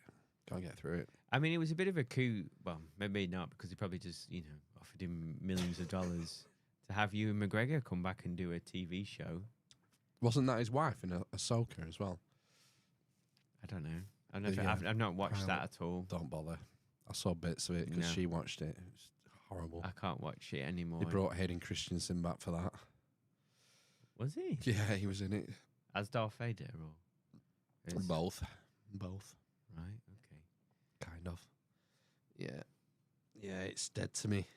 Dead to me, but they can't take away the old stuff. Got hard copies. Got hard copies down there, within reach, within view. Have you got a DVD player, though? A PlayStation. That plays them, doesn't it? We've got a DVD. It's an old Asda one. It'll play Slice of Toast if you put it in it. Do you remember there was a time where you had to get the cheapest DVD players because they would play anything? PAL, regardless, didn't matter. They just put out in it. It'll play it. Copied. I'm talking about copied things, obviously. I don't know what you're on about. No, I don't know either. Yeah, there was something about. Yeah, I do remember that. You had to get a shit one, didn't you? Or certain brands. One in the bottom of a telly normally, with a telly with a backstory. My eldest is saving up for a PS5. And On what, £5 a week pocket money? 5? 2? Christ. Where's the money? Where's his savings coming from? What's he earning? He wants to start doing chores for money. What are you going to get him doing then? Everything. Just probably just going up ladders, putting lights up, pulling cables. No, he can do laundry. He can do hoovering. And how much are you paying per task or per hour? I don't know. We haven't negotiated yet. Yeah. But is that what you've said? Sorry, that you have to earn it rather than just have it for Christmas, your birthday. Is that what you're going for? Well, I'm not won't buy him one for Christmas or birthday anyway. The hundreds and hundreds of pounds. So he's going to save up for one. It'll probably get to the point where he's £100 short, and we'll get it in for his birthday or something like that, maybe. But they do one called a PS5 Digital. Yeah, right, disk drive. Yeah, it's like £100 cheaper. Mm-hmm. I think, well, maybe that's the future. Maybe that's the way to go. The issue with that is you can't get stuff on the secondary market. So that was the big thing, wasn't it, about the PS4 and the Xbox One? I think it was the Xbox One that was at the same time. In the Xbox announced, didn't they? It's going to have no disc drive, Right. which kills the secondary market. So you would have potentially had to download all your games. So they had to backtrack because of the uproar, and that's why the PS4 is I think it's like the second highest selling console of all time. PS4 now, I think. Right, I can believe that after the PS1. Yeah. Yeah. PS2 might have. It could have been. It. I didn't realise there was still a secondary market for games. Have you heard of CEX still? Have you seen the memes? 'Cause they're all true. I thought they were all PS2 games in there. No, for retro games. Or eBay, yeah. So people still sell games on eBay and all the rest of it. Right. Okay. The other thing as well is if we'd have bought Destiny. Oh, hang on. Most games are free now when you pay for a season. Well, This is the the games way that things are going. he plays are Fortnite, Rocket League, Minecraft, all free. But the other thing is that so big titles like Grand Theft Auto, unless it's going to change, or these kinds of The Last of Us, that kind of ilk, you will still buy a game, but potentially you'll be constantly buying add-ons for that game, and eventually the original game comes free. Be interested to see what they do with Grand Theft Auto because it's a long time since the last one came out, isn't it? It's about 5 years, 6 years. Yeah, but so when that came out, there was online gaming, but this was I've never played it, so but I believe what you do is you do heists, and there's probably all kinds of other stuff on it now. But you would, as a team, you would do a heist, and I don't know, and there'd be new heists and new bits added onto it constantly. Yeah, so it might be that I would imagine they have to build some sort of subscription into it. They can't make enough back just by selling the physical game for 50 quid. No. That they want some sort of recurring Yeah. seasonal Yeah. income, like Well, every other game. Destiny, was it not every 2 or 3 months? Yeah, it was a new season. 3 months. Yeah. You had to buy a season pass. So you do it. You didn't have to, but you would get benefits in Yeah. the game from doing that. Yeah. You And wouldn't it's be the in- same with Fortnite and everything else. Exactly. So It's like Microsoft Office. exactly. So everything's going to it's basically a subscription, isn't it? Yeah. You constantly. Why just buy one game for the pure artistry of it? To be fair, that's what they did with The Last of Us. They made it a story. Well, it was a bit of a callback, that, because the trend to me, it seems to me, is that campaigns you do in a day now. You do in a session. Yeah. You know, it used to be you would buy a game and it would be hard to finish it. And if you died, check this out, millennials, you had to start from the beginning. I know. There's no respawning. You had Mm. to start from the beginning.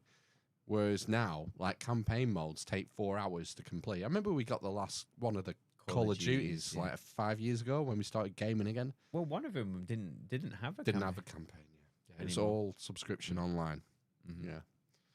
So yeah, I'll be interested to see what GTA does when it lands. I don't know anything about it. No, it's supposed to be Vice City again, isn't it? Basically. Wow, that had such a great soundtrack, that game. I know. It was just a brilliant game, wasn't it? Yeah. All of them were. I remember I was at university when the first 3D one came out on the PS2, and I was just like amazed by it, what you could do on it. Vice City. No, the first one. Oh, the first one. Vice City was the second one, I think. Vice City was like It was an in-between game, wasn't it? maybe. I think. I don't know if it was GTA 3 Vice City or it was just Vice City. I think so. There was GTA 1, GTA 2, which were overhead, Yeah. and then GTA 3 was the first 3D one in a city, and then I think it was Vice City, and then I think it was the first LA one, was it not? With It the was. Snoop Dogg, Yeah. the hip hop soundtrack, which was a brilliant game as well. Because I remember on that one, I figured out how you could rob a plane, and that was amazing for me. Like, you could fly a plane in a computer game and then fly to this other island. I'm thinking, oh my god, my mind, what's happening? Yeah. It's just like your mind was blown by it. It's just, and then size children of listen it, to this. The scale. Yeah, you could fly around, and then you could zoom right out. I don't know. I imagine soon you'll be going into space and Mars and all the rest of it as part of it. Maybe. I was only today I was considering starting to play Fortnite. Do you not remember we tried? Yeah. And failed. we were being nailed by. It's the hours, isn't it? So your kids. So for, you said this week they've had a lot of screen time. Yeah. Like my two have had a lot of screen time this week. So how many hours screen time do you reckon they've had across this week? Over the week, what, 7 days? Yeah. 28 hours, 4 hours a day, easy. Yeah, mine probably had more than that. So That's just in the mornings. exactly. So in the daylight hours. But that's what I mean. So to get to that level of skill where it's actually enjoyable to do it. You're forgetting something? What's that? Talent. Okay, so it's like your eldest going to play with us or something? Carriers. Yeah. It was so funny. I was watching him. This is months and months ago. And my eldest and his best mate, they were carrying his best mate's mum. She were playing with them Oh, in a right, okay. trio, and they were carrying her. It was hilarious to watch and Mm. listen to because she never played a video game before, I don't think. Right. And I think they still won a battle royale or finished like second or third. Yeah, it's frightening. Mm. But yeah, it's I could catch up. Just for shits and just for something to play, I think. Because I have no interest in playing Destiny anymore. Mm. It's just monotonous. Well, it was just the same thing over and over again. I don't know. I'd be interested in playing some kind of, maybe some kind of co-op, a different kind of game, maybe. Like Destiny there was elements of co-op in it, wasn't it? All the way through it, really. It just got stale though. It was the same shit. It was just busy work Yeah. every season. They bring a new seasonal event out, and it's just shoot stuff, collect this, put it in that hole, and shoot a boss. The other There you thing are. Here's your loot. I've got so Wow, blue armor. what we could do maybe is you've got this is essentially a gaming PC, isn't it? Yeah. So you could we could both sign up to Steam because I've got allegedly a gaming laptop at home. Right. And we could have a go. You could connect a Bluetooth controller to it, and I can do to my laptop. It's a few years old now, but we could have a go at doing some. Like, there's supposed to be loads of Ace games on Steam. Really? Yeah, What kind of games? like co-op. That the weird game, the weird jumpy game that I told you about, where that weird man follows you. Did I tell you? I told you about that, didn't I? What's it called? Altar Boy. Yeah, I don't know. I don't know what it's called. My wife showed me clips because she wants to play it with me. So me and my wife have enjoyed playing, this was years ago, a Tomb Raider game that was co-op. So she was like Lara Croft. Obviously. There's been two of them. I think it's like Lara Croft Temple of Osiris or something like that. And it's like a really short game with small levels, and you have to do it as a pair. And another one we did together, basically. Mm.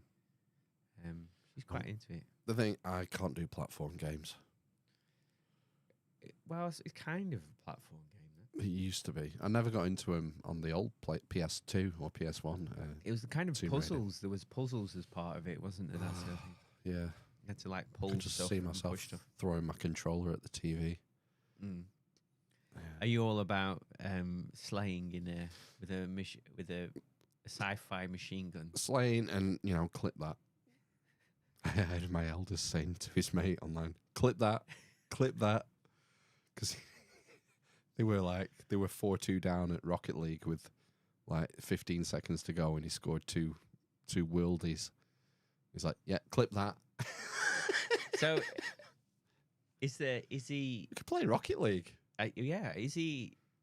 Does he have prowess in the gaming world then? Oh, I don't know. It's all relative, isn't it? Right. Okay. Well, I was just going to say I have a tendency to play computer games just with like brute force rather than like thinking about it. Mm. And I think sometimes I check out. Yeah. Rather than getting into the nuance and I'm not looking for nuance, you see. I just want something that's quick and fun. quick and hard. Quick, hard and fun. 15-minute games. Yeah. I can't be invested in something that's going to take 4 hours or 6 hours like raids or. Look what Sam's talking about What's Sam here. saying Have I here? got that new game out, lads, with AI characters? Very spooky. People are talking to the NPC characters, and they are talking back. That Oh. new game out with AI characters, very spooky. People are talking to the NPC characters, and they are talking back as if they are real humans stuck in a mainframe. Are you We talking need about to real tell. life? It's just the Matrix. You have to find out what the title is. I mean, the other, if anyone knows Sam. it in the chat, so this game that I've seen a clip of with my wife is basically, I don't know, the clip I've seen, they're in some kind of like, it looks like a warehouse, and it's like this white ghost-looking figure. Is it Among Us? Are you a sussy gamer? Well, I don't. What did you do with Big Chungus? I know that I don't know. Yeah, I've heard of Among Us. I've never seen it, but this one, it's like a white figure. And then there's two of you, but one person has got to keep looking at this thing. Otherwise, it follows you. It's like the Yes. ghosts in Mario. Yeah. And what's the aim? Get away from the white thing. I guess so, yeah. Trap it But it's somehow. spooky, yeah. Right, like Silent Hill. Mm-hmm. I don't know. I'm out of the loop on games. I don't know what's good. They did an experiment with, it wasn't Overwatch, but it was another multiplayer shoot 'em up that was quite popular. But they played it for like a week and then went back to Fortnite and other things. That's the thing, isn't it? Fortnite seems to be the shit. That's what they always go back to. Well, it makes the most money, so they can invest the most money, can't they? Mm. It's billions. It's Come got from Pe- nowhere. It's got hasn't Peter Griffin in this season. He plays Peter Griffin. Right. Okay. Wow. Imagine being able to afford that IP. Yeah, it's big business. Phil, I just walked closer to the TV and saw your Thundercat PJ Pants. The remake years ago was rad. Hope you saw it. I never did. When was the remake? I think it was on Netflix or another streaming platform. Who played Lionel? Willem Dafoe. Did he? No, he would be Skeletor. Not Skeletor. The other guy. Mumra. Tigra. Tigra? He would be the baddie. Mumra, the ever living. Yeah. Yeah, maybe. No, I don't know. It wasn't live action. It was anime. Or it may have been CG. It was an adult version. Right. I don't know. I never watched it, I don't think. I'm trying to think who would have owned the IP to it, what platform it would have been on. So, listen, check this out. This is a bit of Bit of trivia. Amish. No, not really. It's a bit dull, but anyway, I'm going to say it. I've got in my cupboard a legit original Thundercats mug. Oh, I thought you were going to say the Sword of Omens then. A mug, an original mug from the 80s. A Thundercats mug in my... In fact, I've not seen it for a while. I'll be fucking furious if she smashed that because she kept using it. How did it not rub off, the sign? Was it black with the red logo on? Or was it white with a red logo on? I'll have to go and look for it. Because I had one. I'm sure you used to get an Easter egg. Yeah, I think so, yeah. I think that's how I got my Thundercats mug. With it was a some mug mocklet. with some mocklet shit. egg. Mocklet. Yeah. A dust egg. So you know what we have got, Jason, though, here. These are original. Da-da-da. With original stabbing action. There's Lionel. And Mumsy. I can't find his lever.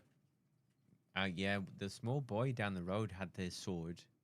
I had the Sword of and Omens. you pressed it. A lot of money on eBay, them boys now. Sword of yeah. Omens. Did it like grow? No, I didn't. Was there not sections in it? Nope. No. No, not mine. But it had a battery. You used to unscrew the bottom of the hilt. Yeah. Lick the battery. Couple of AAA batteries in there, and the switch and the symbol would alight. Yeah. It would illuminate. And play something, wouldn't The it? Sword of Omens. The what? Would he not play something? Maybe. Maybe. What did he say when he looked through it? Oh, well, if he was looking into the sight of... I can't remember now. The sight of omens. Well, yeah, he would look through it and see things like through the veil, interdimensionally, wouldn't he? He could see things. But he would do a movement when he wanted to become Lionel. Because he was like a kid, weren't he? Yeah. And then he would thrash the sword about, say his motto. Like I do. Because Mumra had his motto, didn't he? When he went from the mummy. From the cripple. That's what you said. He went from the cripple. I was mixing up Crypt. Mummy and crypt. When he was a crypt. When he was a crypt. When he's a crypt. Decrepit. It's actually cripple. And he would say, I am Mumra, the ever living. Yeah. Yeah, the all lads. And his tapes would flap. Yeah. Yeah. And he got major swole. He would get swollen. Like Chris Williamson. Yeah. Who else was a bit weird? The weird, like, sexy panther twins.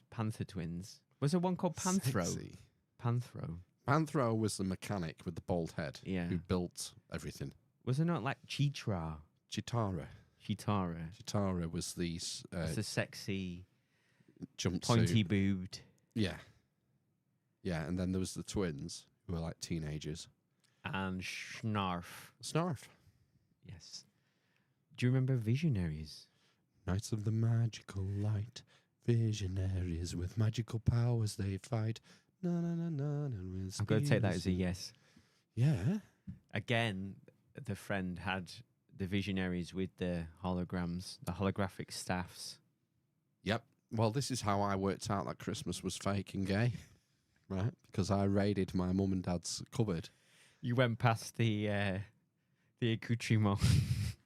And I found in the cupboard the Visionaries. It was a maroon airplane. That rings a bell. It was maroon, and the wings were silver, and they had the holograms in the wings. And it was piloted by Mordred, who was second in command of the Dark Lords. Right. Yeah, they all had mottos, didn't they? When they were Yeah. releasing the power of the Because bear. it was like one side was the weak side or whatever, normal side. The cripple side, as you like to say. And the other side was the power, wasn't it? Was it not? They had two powers, right? They had a hologram in the chest, Mm. and when they would activate the chest hologram, they would change into their familiar being. So, like, there was one guy, so the leader of the goodies, he would turn into a lion, Oh, obviously, Judah, Lion of Judah. There was a guy who was like, they were all character based, so they were awarded these animal tropes by Merlin. not Merlin. Not Merlin for copyright reasons, Merlin. Based on the task in the first episode, the pilot episode, they all had to reach like the top of this mountain, and they all their different character traits came out while they were accomplishing this task, and that's why Merlin sort of awarded them certain animal familiars. So the leader of the good guys gets a lion, courageous, brave. There's another good guy who's kind of gruff, a bit fucking ham-fisted, but strong as a bear. You're going to be a bear, mate. Yeah. One was very wise, intelligent. Oh, you can be an owl, eagle, whatever. Mm-hmm. And so they had the chest hologram, which made them morph into an animal. And then they had the staffs, which was like a superpower. So they would waft the staff, say their saying, and then like a giant like Holographic. building-sized avatar would holographically appear out the staff to The Patronus. a Patronus charm, essentially. One would be a shield. It'd be a massive shield. One would release a giant thunderbolt. Mm. One would be wise. One was like an oracle. But there's two characters who didn't have staffs. No, there was four characters who didn't have staffs. Hadn't heard them. They were pilots. So they piloted the vehicles. Two good vehicles, two bad vehicles. And one of the bad vehicles was this maroon spaceship. You wanted the baddie vehicle? I don't know if I asked for it. It was from Father Christmas, obviously. It was the only one available in Argos. At that Yeah, point. it's probably. Oh, well, there was two big ones and two small ones. I never got a big one. I just got a small one. But yeah, I love Visionaries. Visionaries. It's where science and magic combine. Yeah. It's mythical Like in and magic. quantum mechanics. Yeah, maybe they should reboot that. Thing is, most of these things were just vehicles for selling toys. Yeah, they were I was going to say post-transporter. Post-transformers. Yeah. Where everything just became a vehicle. Well, Transformers definitely was. That was always about selling toys. Well, all of them were Mask. But to say what wasn't, go on. Was Mask on ITV and Visionaries on ITV? I think Visionaries was on BBC, but I might be wrong. I think it was too highbrow for ITV. Yeah, well, it does sound it. I'm just wondering, because I don't remember particularly watching like Mask or Visionaries, what I was doing in all these hours. Whilst other people were watching cartoon. I remember watching Jason and the Wheel Warriors. That was on early. That was like BBC Two 7:15. Is that because I was like having to Paper round. fight my brother and two sisters off the television? Is that what it Probably. was? Or you were just up earlier, Or was this and then just you asleep? got kicked off it once they came down, because that used to be on early Visionaries. Did it? No, Jason the Wheel Warriors. Right. I remember Jason and the Wheel Warriors being on and watching that on channel. That was Channel 4, though. The Lightning League. That's what they were called. The Lightning League. Jason, his mates. Yeah, but they were like vegetables, though, weren't they? Well, that was Sawboss. They were the protagonists, the antagonists. They were the baddies, were they? The vegetables. Megamind type thing. He had giant brains and vines and stuff. Okay. Can remember watching Ghostbusters, definitely. Yeah. I had toys. I had the fire station for Ghostbusters, the real Ghostbusters. Bobock had the Fire station. fire station. You Yeah. used to. There was like a grate in the Puts top. the slime through. You had to drop this. You used to get little tubs, like Play-Doh tubs of slime, Yeah. and drop it through the grate in the fire station. Mm. When I was playing. Parents must have hated that shit, man. I Think of know, cleaning up. There were no one had laminate floor them days. It was carpet everywhere, It even was- in bathroom. Deep shag, wasn't it? Oh, cities of gold. There we go. And we come full circle. Children of the sun, see your That was times definitely on begun, BBC, wasn't it? searching for your way to adventure every day and night, with the condor in flight, all your friends in tow, search for the cities of gold. Ah, someday you will find Is it better the without the mum? cities of gold. Do do do do do. Bum ba dum ba dum. Ah. Do do do do do. Cities of gold. You don't remember it? You're not a fan? but, Did you watch it? I do remember watching it. Esteban and did- Mendoza. And we've talked about this so many times, but did they find the city of gold? I thought they'd found it and it had gone to ruin and they were out there. Right. But maybe I'm just making that up. It's Maybe. that long ago. Because it never seemed to get repeated. It No. seems to be on for a couple of years and that were it. Gone. You can probably watch it on YouTube or something. There was briefly in the noughties or the tens. It might still be there. You could go on a website that had accumulated all this content that nobody was interested in pre-subscription era, and they had all these old cartoons. So I'm pretty sure they had this Cities of Gold. I'm pretty sure they had Jason and the Wheel Warriors Oh. for free, and Thundercats I think was on it. The original series of Thundercats. Was it illegal then? No, I don't think so, because I think it might have had adverts. Talk amongst yourselves, viewers. Phil, he's just having a piss in the porta potty. It's absolutely shitting it down. Is it raining everywhere else in the UK? People in the chat want to talk to me. Just because I'm by myself. This could be like a section when Phil goes for a piss where it's like Frasier. And you could phone in with your problems. Because, I am a licensed psychotherapist. Have you seen the new Frasier? No, it's supposed to be good. Rebooted it. It's got good reviews. Really? Yeah. John C. Dvorak said it was trash. Couldn't watch it. Sorry, JC. Pardon me. John C. Dvorak said it was trash. He couldn't watch it. I mean, the original series of it is impeccable television, isn't it? I don't know. I never watched it. Never watched it. As a child, as a teenager, I never watched it, but as it's been on like Channel 4, I've got into it, and it is like miles better than most of the sitcoms I've ever watched. That's not saying much, though, is it? I mean, most of Well, it's gash. at the original, at the original airing, it was like Friends, wasn't it? It was Friends and Frasier was kind of on at the same time. I think Frasier predated it slightly, but they finished around the same time, I think. So, but yeah, the more I've come across it on television. Have they got the whole? Well, I'm guessing the guy who played the dad's probably passed on, has he? He died, yeah. Right. Are the other three back? No, so his brother Niles.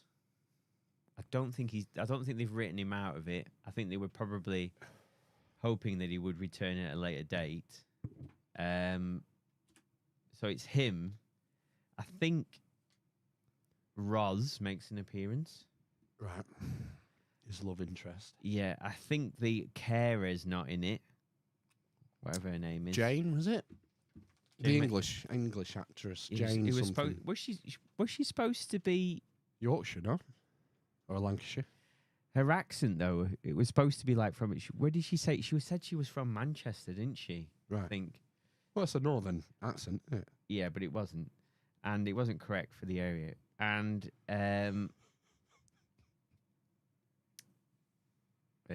it's Nicholas Lyndhurst is the other guy. Is the other main guy in it? Nicholas Lyndhurst? Yeah, Really?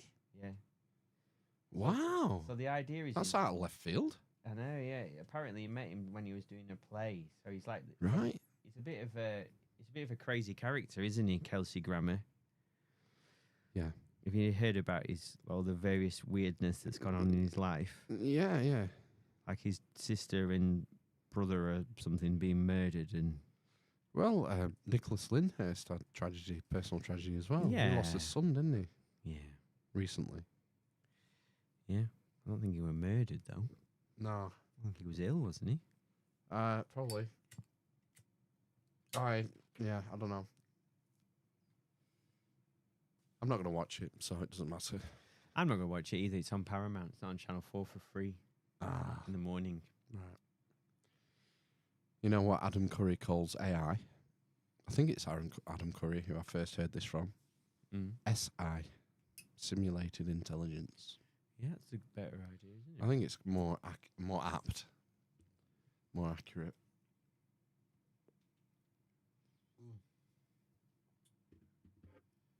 Oh my gosh.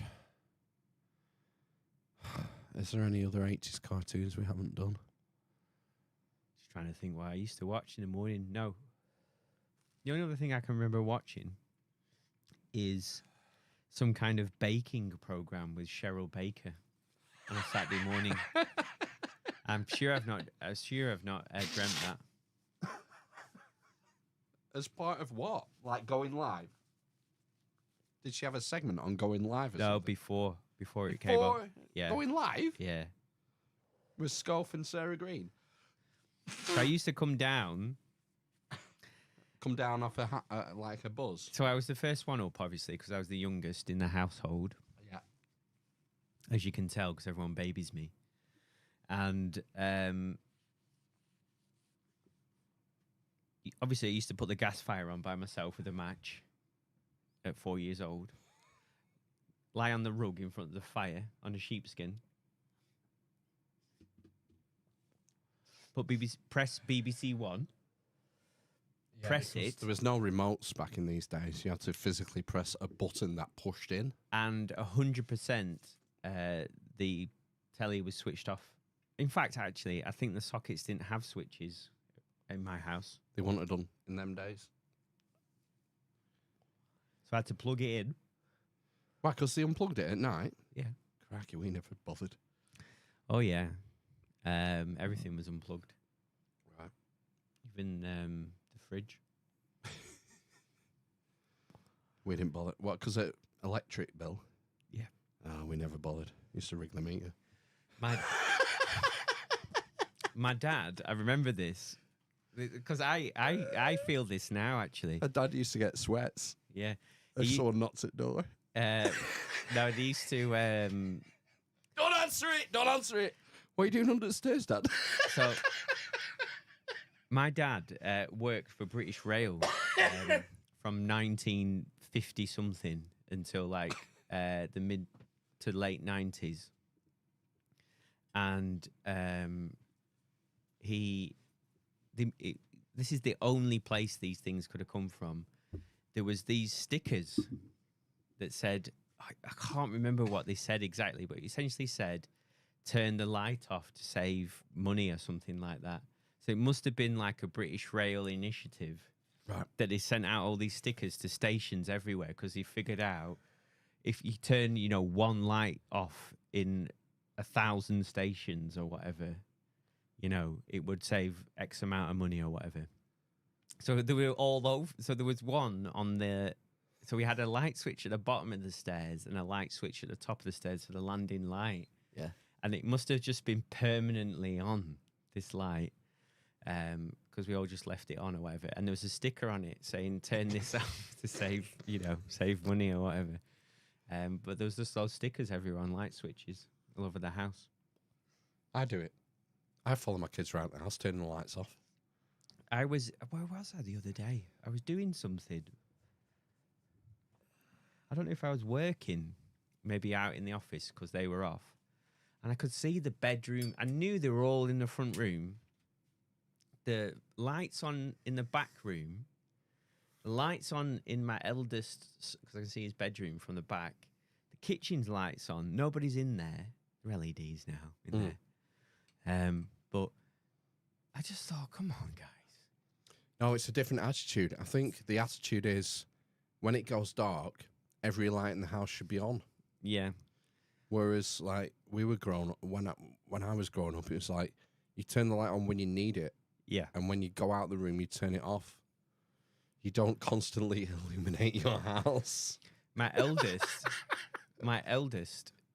quite often he'll go into the back room because it's dark in the morning in there because the sun's at the front, and he'll turn the light on, and he's in there putting, because at the moment there's the coat hooks in there because stuff's going on in the hallway, and I can hear him putting his coat on. I switch off the light whilst he's still doing it. Yeah, you don't need to be on.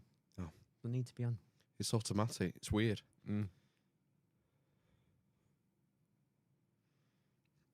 It's like you're not saving anything these days. All our lights, everyone's lights are LED now. Everywhere. I think it's negligible.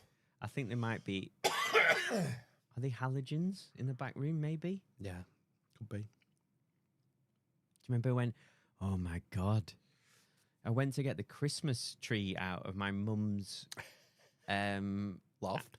Yeah, it's kind of like an eaves thing because it's a dormer that my dad made or asked John Leake. I've named him, but there we go, dead. John the Joiner. Yeah, his he boarded it out or whatever, and in there is a box of these fucking GU bulbs that my dad. Every time he went to B&Q, they were kitchen and bathroom. Yeah, they were selling them. They were selling them off B&Q's own brand of these bulbs, 50-watt halogens for like £1 for 6. Yeah, he's like, get them. And there's still, I would say, probably 200 in there still, just in a box. Yeah, and my dad died 12 years ago. Never. Is it that long? I think so. I think it was 2011 when he died. Fucking hell. Yeah. And they're still there. Yeah. Yeah. I'm sure I've spoke to your mum about that previously. Because I'm sure I did something with her kitchen lights a few years ago. Maybe one had gone and she wanted me to change one or something. She'd had a leak or something. And telling her not to bother with them. Yeah. Yeah, something's ringing a bell. But yeah, they're so hot, them things. It's like 90% of the energy that goes into a halogen GU10 is converted to heat.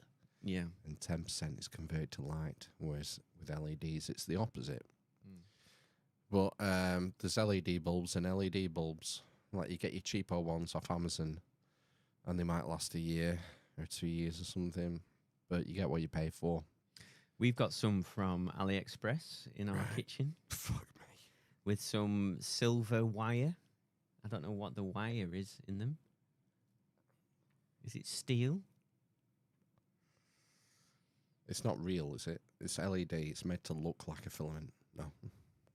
I would have thought. Oh, the actual wiring in the light fitting is... Oh, gosh. Right. I don't know. Could be out, couldn't it, from there? Yeah.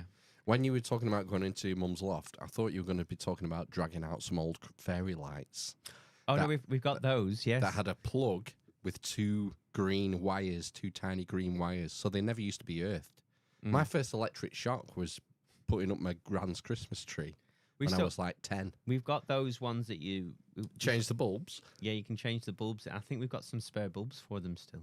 At home? At your house? I think so, yeah. Fucking hell, throw them out. In a little see-through packet. So my mum has a Christmas tree now, and it has decorations on. Please tell me it's silver. Please tell me it's no. Christmas The tree has been replaced, but the decorations are the same. Right. So allegedly, this story, there was a monkey alleged. This is the story Mm. that had holographic eyes, A monkey that had holographic eyes. and I remember it vividly. And it It was a Christmas tree decoration. Well, I don't think it was, but my dad alleged that it was his childhood toy, but it was made of plastic, so I don't think that was the case. Not Bakelite. No, it definitely wasn't Bakelite. So I don't think it was. I don't know why he said it was his toy, but it always went in the tree, and it had an arm missing, and every year you had to like put it back together again with its 2 legs and its arm. It was only tiny, about 3 or 4 inches, and then it had these like weird eye, those eyes where you change it and the eyes would look like it closed or something. I don't know. I'm probably misremembering, but there's like mice that you hang on it that have lost all the fur. Fuck me. I know. Pet Cemetery. Oh my god, that stinks. What's this beer you're opening now? This is another Beer 52 special. Yeah, this is a Tolo Kazai Marula farmhouse ale. It smells like cow pats. Smell that. It does. Sweet. Yeah, like a sweet, fresh cow pat. Nice. Yeah, I gave up with them in like 2021, I think. Too expensive. It was like £25 a month or something. I was paying for Beer 52. It's like, God, I don't even enjoy half these things. You get like 8 a month or something, and there might be one. Do you know what it is now? I just feel bad for them because they're obviously quite a small company.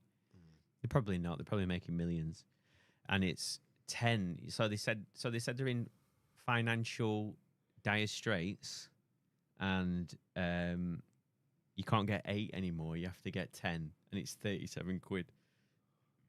£3.70 a can. Yeah. Yeah, that's ridiculous.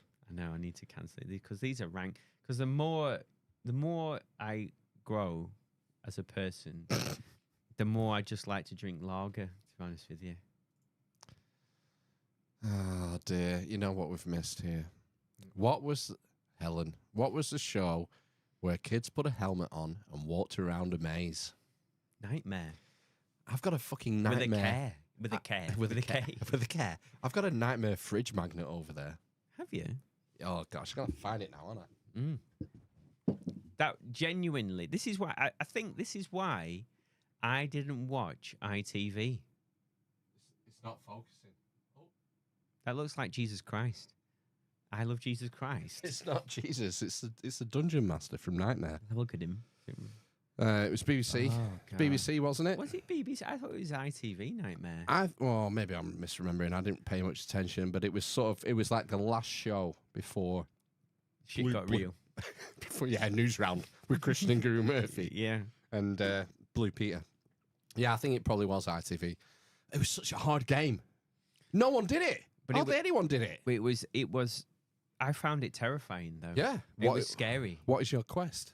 Do you want the cup? I found him. He was just scary and shouty all the way through it. He was fucking method. He was a method actor. He'd gone back to the medieval age in a different realm. He had. And he was like laying it on thick. It was like that guy we met when we did the Crystal Maze in Manchester. Yeah. No quarter given. I don't care if you're 8. This is the role of my life. Yeah. And I'm going to play it to the every inch. I'm going to terrify every single 7. So this is the other thing. He made it. My 8-year-old is not being terrified by Nightmare on a linear channel. He's watching 6-minute clips of someone playing with a Sonic toy in some kind of nonsense chat about it. Well, you just have to expose them to Nightmare. 2 different things. The kids can recognize quality. Well, he likes Home Alone. Now I've told him that it's a good thing. He's watched it, laughed. Because it's in Home Alone 2. It's funnier. He says he always asks me which one's your favourite, Dad, and I say the first one. Okay. I would disagree. I know, but you are a contrarian, aren't you, by Yes. nature? The films are the same beat for beat, but the Mm. laughs are bigger in Home Alone 2, and the ending is more heartwarming, where his mother finds him in the middle of New York City in front of the Christmas tree, Mm-hmm. rather than just coming back into the house. We talked about this the other night when Yeah. we went out. Yeah, you just need to expose them. My kids laugh their arses off at Spaceballs. It's probably because it's got swear words in. Yeah, Mm-hmm. he's an asshole. Major asshole. Gunner's mate, first Stuart asshole. Mm. What streaming platforms? Is Surrounded by it. It's on Freevee. It's free to watch with Wow. adverts. Yeah. Wow. Keep firing, assholes! Imagine it. so you made them watch it with adverts. Yeah, it's not a problem. Go for a Well, wee, that's what I get mean. a juice, That's what I mean. get juiced This up. is the other thing, isn't it? Well, It moves them away from moving things on every On 4 demand. minutes. Yeah. Yeah. Because this is the thing. We allow him during the holiday periods. So like when he's off school, he's allowed to watch his tablet in bed for like half an hour or an hour or whatever, depending on what time we get sorted. But instead of just like watching a film from beginning to end, like I would expect him to do, what he does is he watches like 10 minutes of this, 20 minutes of that, Right. or go back to like 10 minutes of this film. I watch 5 minutes of this cartoon. I watch like 3 minutes of this, go back to this. So like he's watched like 5 different things. And as soon as he gets bored of it, he's on to the next thing. That was never available to us. No. You had to work through. Well, yeah, you need to restrict their options if you're going to watch a film. So, like the last 2 days, my kids have watched the first 2 Pirates of the Caribbean films, Oh. and they like that. Mm. It's kind of funny. There's a bit of scary stuff. Mild Peril, it's called. In There's stabbings and shit. You know, people get run through, Mm-hmm. and there's skeletons and whatnot. Mm-hmm. But they liked it. Harry Potter. My Okay. 8-year-old will watch Harry Potter. Can't get him into it at all. No. Tried Well, reading the books. Try and everything, something else. with the voices and everything. What he You likes. probably ruined it for him. I did. I tried so many times. What are 3 young Gryffindors doing roaming the corridors at night? Is that Harry Potter? Yeah. Do you know what he does like? Mm. Is Roald Dahl. Quite a lot of the Roald Dahl books I can read with him. Has he seen any of the films? Fantastic Mr. Fox, but the I don't think there's a cartoon of it, but the stop, well, it looks like stop animation. What's it called? Stop animation. Is that what it's called? I've not seen Fantastic Mr. Fox. I don't remember that one. No, it's a recent, like 10, Oh, right. 10, 15 years. No, I won't seen that then. I'm It's thinking more like it's actually it's a Wes Anderson film. No, I No. don't like it then. No, it's genuinely a brilliant film. I was thinking like the animated BFG. You might like that. We try. I mean, that's a bit shit Is it? compared to the. I tried reading the BFG to him, and to be fair, I didn't. I think this is the other thing: is if I don't enjoy it, even though I pretend to, You're not enjoy putting the effort in. I probably not. So No. what he's really enjoyed is we read Fantastic Mr. Fox, really short book, probably about about quarter of an inch thick. It's shorter than the film. It's not the same story as the film. The film's long. They do, and it works well. And he really enjoyed George's Marvelous Medicine. Really? Yeah, Wow. and that's short as well, but funny because Have- it's funny all the way through. Have you done SEO Trot and the Twits? So he's read the Twits at school, and he talks about Twits that all is the time. funny. Yeah, he talks about it all the time. Yeah. Yeah. And SEO Trot's a good one. My kids always like that. That's a short one.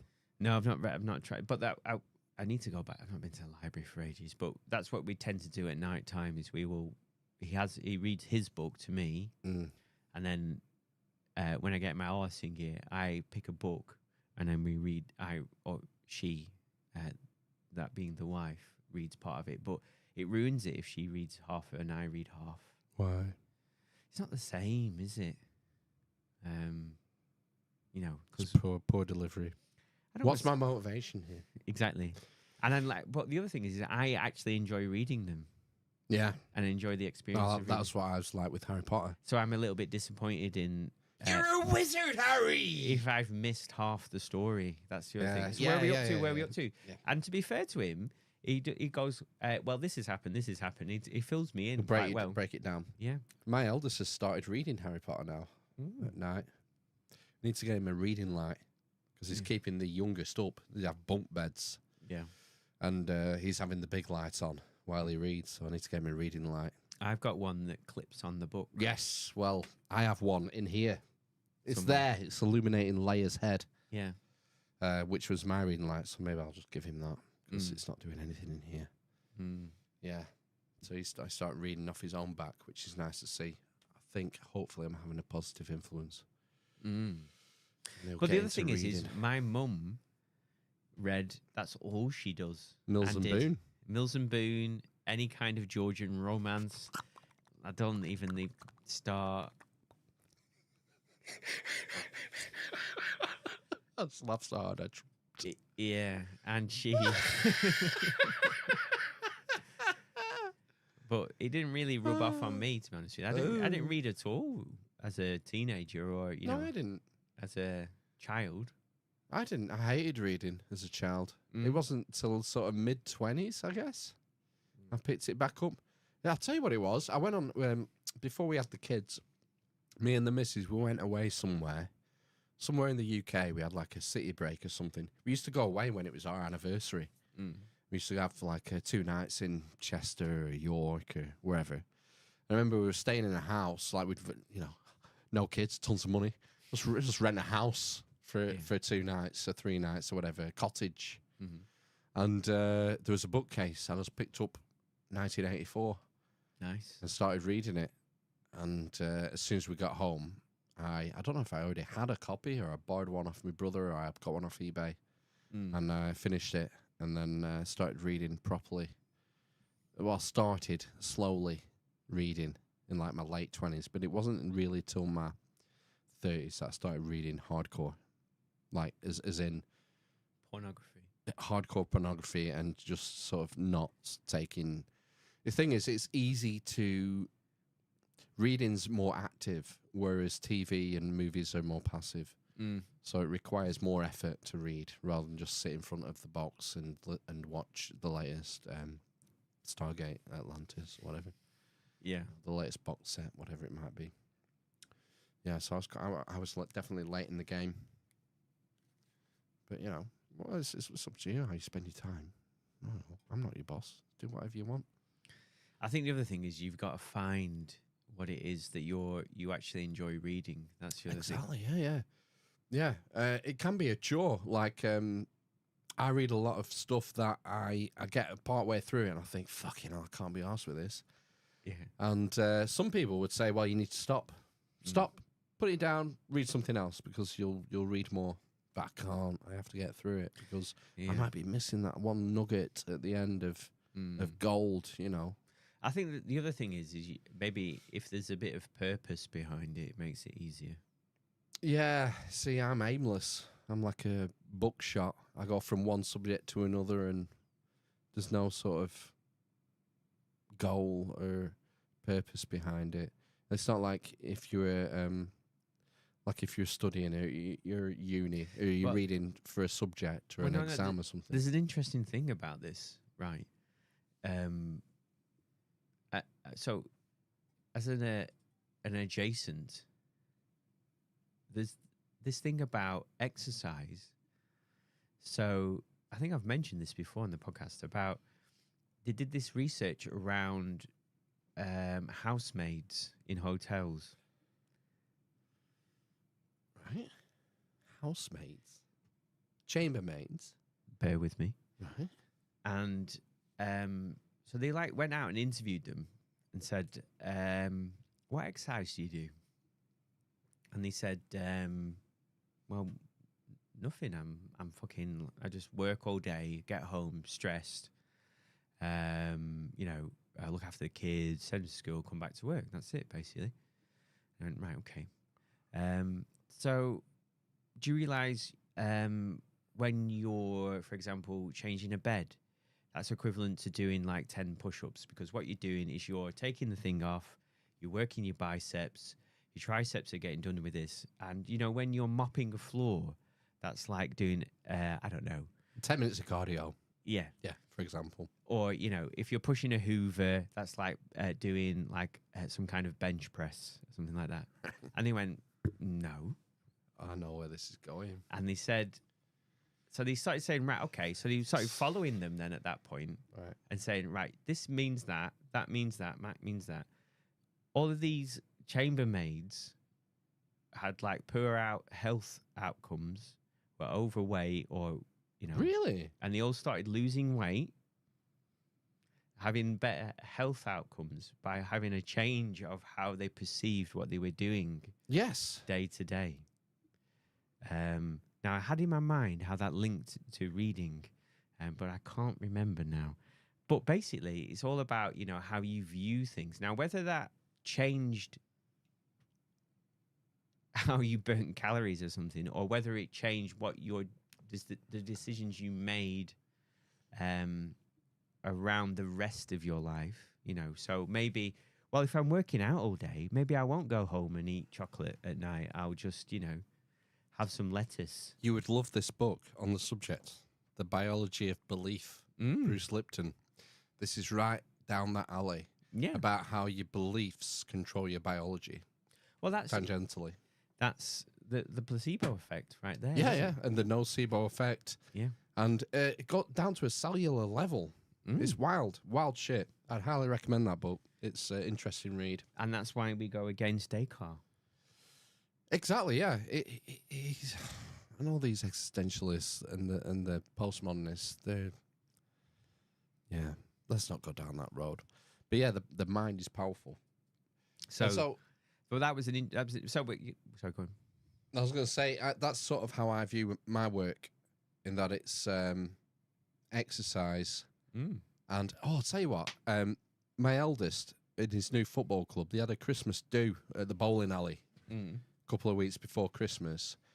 And so there was like 20 kids more, because there was like a couple of different teams and different mums and dads floating about and that.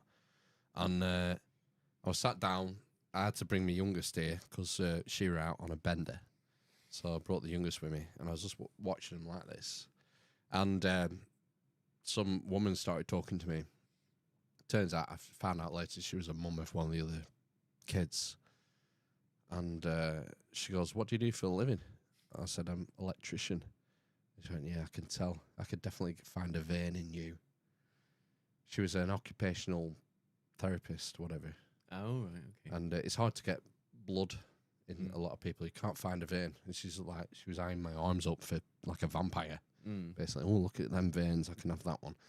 And we were talking, and she was talking about her eldest son, and she was saying, "Where's the effect of, you know, I want to get him to use his brain. I won't want him to go into building trade or something. I want him to use his brain." I said, "Yeah, I can understand that, but the way I look at it is that there are certain byproducts of my job. So one is moving, moving and lifting things and carrying things and being mobile, and it's physical strength, balance, all these things." I told her about my mate Errol, who rang me a couple of weeks before Christmas, said, "Sorry, Phil, I'm retiring." He's 2 years older than my dad, fit as a flea. He said, "I'm just going to do a bit for friends and family from now on." It's like, fuck me, Errol. He's 79 nearly. But he can still physically get about. He's mobile. He's at, you know, and I think it's a kind of use it or lose it. Yeah. Chris Williamson talks with some of his guests about this, in that we're at this age now at 40. We're essentially at our peak of physical fitness. And it's hard to get higher than that point. And it's pretty much downhill. What's your point that you're going downhill from? If you're unfit at 40, overweight, inactive, aches and pains, it's only going to get worse. Whereas if you're relatively fit, active, healthy, you're going to last longer into old age, you know. And if you continue to exercise as well through all that, it's like, I mean, the thing is, none of our tomorrows are guaranteed. We can either of us could be hit by a bus tomorrow. But I just think, I don't know. I thought she hadn't thought about that. This lady, like, there's something to be said for being out and about and doing stuff. I think this is every day. I do. The other thing as well is that I think that that's quite a statement to say. Just because you're doing something practical or more practical, that you're not using your brain. Yeah, that's not a presupposition. It's an assumption from someone who's not done it. Well, that's what I mean. I imagine you have to use your brain all the time. Otherwise, you're going to end up getting shot by a nail gun or getting sawn in half, or a beam's going to crash on your head. You have to be. You have to have awareness, and you have to be aware of yourself, the context, the customer, everything. You have to be aware all the time. But the other thing as well is just the, I don't know, the appreciation of developing a skill. So, for example, you know, I'm not saying that this is the case, but, you know, just in inverted commas, bricklaying, for example. Just bricklaying, so just laying brick. I can't lay brick. Well, I can, but it's awful. Yeah, it's awful. Yeah, I can't mix the mortar. The mortar doesn't come out, so it looks like mousse. It's like fucking sand and cement, basically. And then, like, I try and put it down, and then it's like, oh, why is this just squeezed? Why is this not level? How did they do it? So it's just like perfect. And then you look at like, so that's obviously like sand and cement mortar and plasticizer or whatever else they've poured in it, very liquid. And then you look at what my house is with like 5 mil lime. Yeah. How the fuck did they lay that? Tiny seams. Mm. Yeah. And then you go back to Giza. There's no fucking mortar. Exactly. And you can put a cigarette paper between them blocks. Yeah. Those 2-ton blocks. So it's mad, isn't it, really? The amount of skill that's involved in that, or time. So that's the thing, isn't it? So as you go through aeons and you get to this point, obviously, you know, the more mortar that it's in it, it's less time, isn't it, to lay it, I imagine. If you slop it down, put the thing in, get it level, next... Goes off. Yeah. Yeah. Next line. Mortar goes off. Mm. But, you know... I think that's a cultural thing. I think if you went to, like, Germany... I've heard this about Germany, about the appreciation of more technical kind of, skills and trades and whatnot. There's less of a sort of, I don't know, less of a looking down at tradies and whatnot. But whatever, I don't care. But this is the thing, is, you know, what people expect to pay someone for like a day's work doing some kind of construction or, you know, physical labor.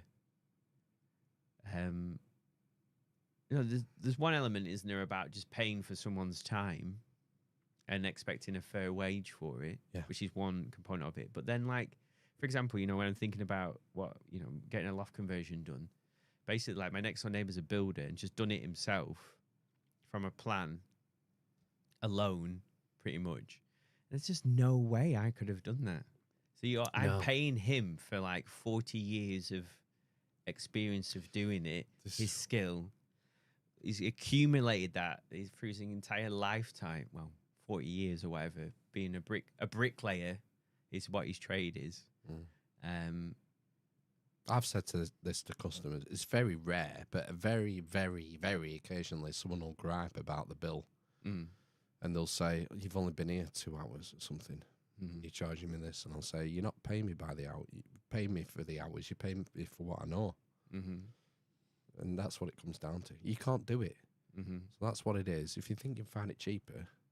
Well, that's the other thing, is it's the market rate, isn't it? Yeah. But, you know, people think that self-employed tradesmen are like raking it in and millionaires. It's like, get a grip. Have a go yourselves.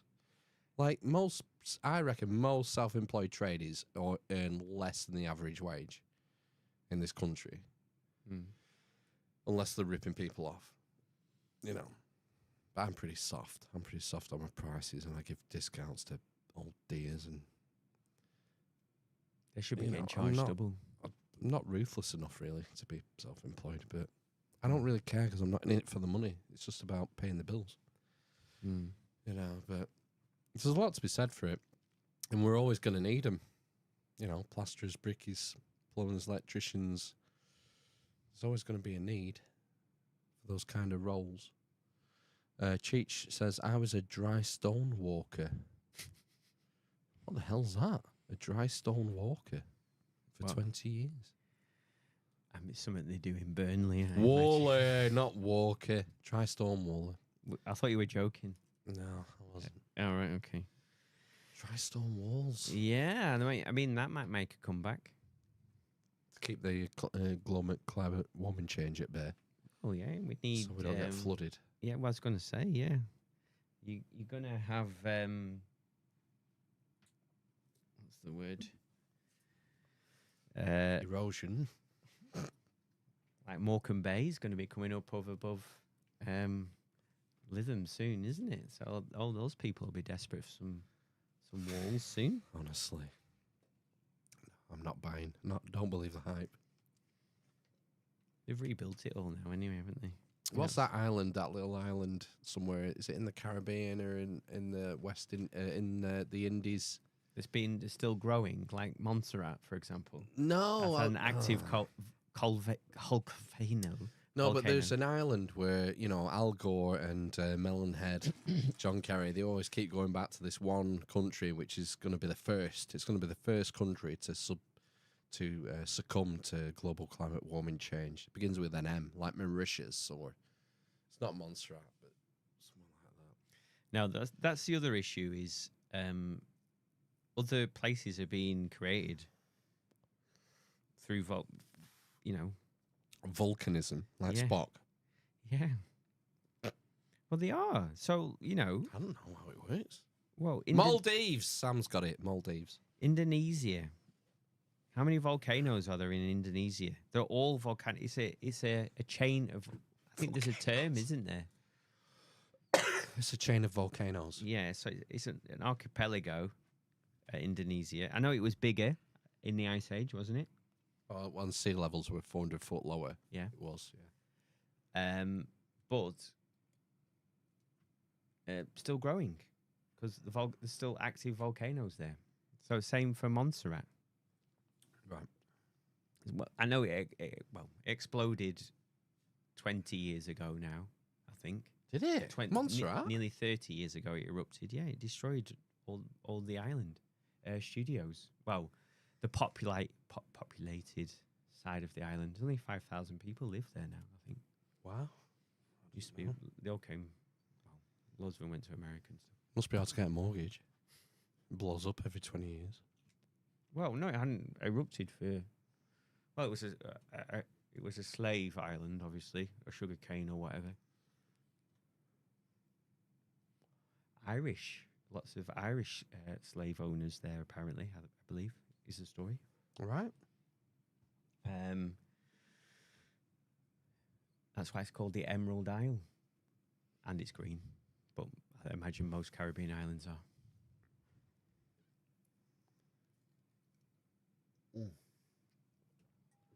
Krakatoa as well. Yellowstone. Excuse me. Oh, that's the big one. The big Caldera area. If that goes, we're fucked. Well, that when you were talking about the medieval... Cold snap or warm period. That could have been a volcano erupting. Oh, starting the Little Ice Age? Hmm? Yeah, could be. Mm. You've heard of the Roman. The woman? The woman. Are they like the Womack? The Roman warm period. Yeah. So there's a Rome period. A Rome period? Roman. I've heard of the Roman Empire, yeah. Well, there's a Roman warm period which coincides with the rise of Rome. Mm. It created, the optimal climate conditions for a massive empire to take over the Mediterranean. Yeah. And you know, where else would you want to live other than today? In some space and time, you know, if I had a choice, if I had to go back in time to live anywhere, I would probably go to Rome under the Antonines. You know, that's the most prosperous place and time to be, other than today. Have you muted yourself? Sorry, yeah. But to repeat all of that. Yeah, you can repeat it. Phil would like to go back to the the Womack warm period and live underneath someone called Antonine. The Antonine. I know, I'm joking. Because that's the most warm and prosperous place for him to live.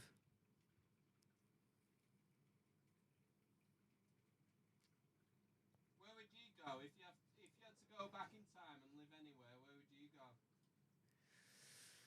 Ooh. It all sounds a bit shitty, to be honest with you.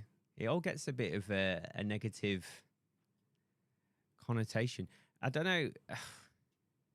I don't know if I'd like to live in the 1960s, maybe. Oh, that's not really far enough. Gosh, our parents lived in the 60s. Yeah, I Got know. married in the 60s. Yeah, but the other period I go back to is the 1980s, where technology was okay. You were alive in the 1980s. Yeah, but I wasn't old enough. Cheat. And because we've got antibiotics, Right? so 60s, probably because it's before AIDS. As far as we know. It was a bottle. Have you got a bottle owner? Let's see. No. So it's before AIDS. There was the contraceptive pill. And, you know, the proliferation Clunge. of drugs and stuff. Well, Hogdown in the chat saying 1969 to see Hendrix live. I mean, that's a pretty good shout. I mean, it wouldn't be my all-time place and time to live. I don't really have an affinity with any kind of empire or because they all just sound a bit hard. You have everything so easy now. Even in the 60s, it was easy. You know, you started to get like a toilet inside pretty regularly then. Hot water in your house as well. The back boiler. Soft times make soft men.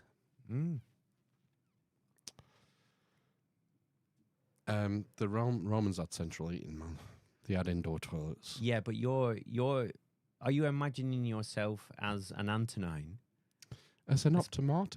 Yeah, as part of the ruling class, which was like how many people? Some senatorial blood. They had like 600 senators. Exactly, and how many? So they would have had how many kids if you were one of them? I'd just be one of those illegitimate runts. Son of a whore. Who was like kept on a farm somewhere or something, or in a Yeah. villa, and Yeah, you in a villa. oversaw the farm Absolutely. with like you kept I'd be a provincial. I'd still be living here. some kind of I'd be a provincial Roman living in Lancashire. some kind of Syrian slave to do the work. All I would say is that lots of learned historians who are far more knowledgeable than any of us have commented that there would be no better place and time to live than in Rome under the Antonines. And so I'd like to experience that. And I think it would be, you know, unless you're one of the plebs urbanis. But even so, I mean, they got the grain dole. They got universal basic income. You got the grain dole, didn't they? And but you had to be a citizen, didn't you? Yeah, but that was expanded under Nero. Nero granted universal citizenship. Yeah, but he was a pleb, wasn't he? Really? He was ginger. Well, he was. He's been given a bad rap, What? hasn't he? Because of burning the Christians. What an artist dies today. Yeah, he was a great performer. He loved it. It was theatrical. Yeah. that was the story. Well, they're still there, I believe, aren't they? The routes that he took under the city to go to certain places that he could perform through the catacombs, I believe. Yeah, and he toured all Europe. He went to Greece. He competed in the Olympiad. Did he? Yeah, he won everything. Oh. Came back with 1,000 medals and held a triumph Hmm. because he was so gifted And in then athletics. What happened? Did he have to kill him? Did he have to kill himself because? Yeah, he was hunted down, and he Did he get his slave to kill him or something? That was it. Ralph covered this. So he put a knife to his throat, and he started the job, and it was his freedman. He wasn't his slave, technically. It was his freedman. That he freed just before. Right, you've got to kill me, but I'm going to free you. His freedman was the publisher, Josephus' publisher, Anaphrodites. So he didn't get Anaphrodites? He didn't get executed afterwards then? No, he got executed like 2 emperors later. I think it was Trajan who executed that particular freedman for an irrelated transgression. Right, okay. That is the story, Right, okay. according to, it'd be like Tacitus, Cassius Dio. It's like, you got to take all this with a pinch of salt, because the Roman historians have their own biases. Mm. And it's cool, like, because like the modern historians, they can, through textual analysis, they can try and figure out where everyone's biases are, and you're never going to get the truth. Mm. You just have to sort of figure things out and weigh things up. You're never going to get the truth. But I'm listening to Caesar and Christ every night. It's like that fucking meme that went round about how often just you ask your husband how often he thinks of ancient Rome. Mm. It's like every day. I go to sleep thinking about ancient Rome every night. Yeah, my wife asked me about that the other day. Did you finish the history of Rome? No, it got a bit. Did you not? It got a bit boring when the Vandals just ruined everything. Oh, sorry, I thought it finished at the fall of the Western Empire. Yeah, it's not properly fallen. So it's like they've all come down, haven't they, through the Alps, I think, and then like they were ceding the plains to them above Rome. Alaric and the Goths, is it? Possibly. And then it was just got a bit wishy-washy rather than, Rome coming back. In its pomp. Yeah. So, no, I don't know where I'm up to. I was right near the end. It's probably got about 30 episodes left, basically. You should check out his book, which is available on Audible. The Storm Before the Sword Before the Storm? The Storm Before the Storm. Can't remember. It's something like that. It's Mike Duncan, anyway. What was making me laugh was I was listening to this his podcast, and it's from, I don't know, I think it started in 2006, 2007, yep. And I think I got, well, no, he started hawking his tours, maybe like 2010, 2011. We started doing tours to Rome with listeners, inviting listeners. Yeah. £1,000 roughly a ticket. Yeah, he never said the price. And now what it's like today with like, NEXT, History with Kaylee, Ben from Uncharted, Jimmy Corsetti.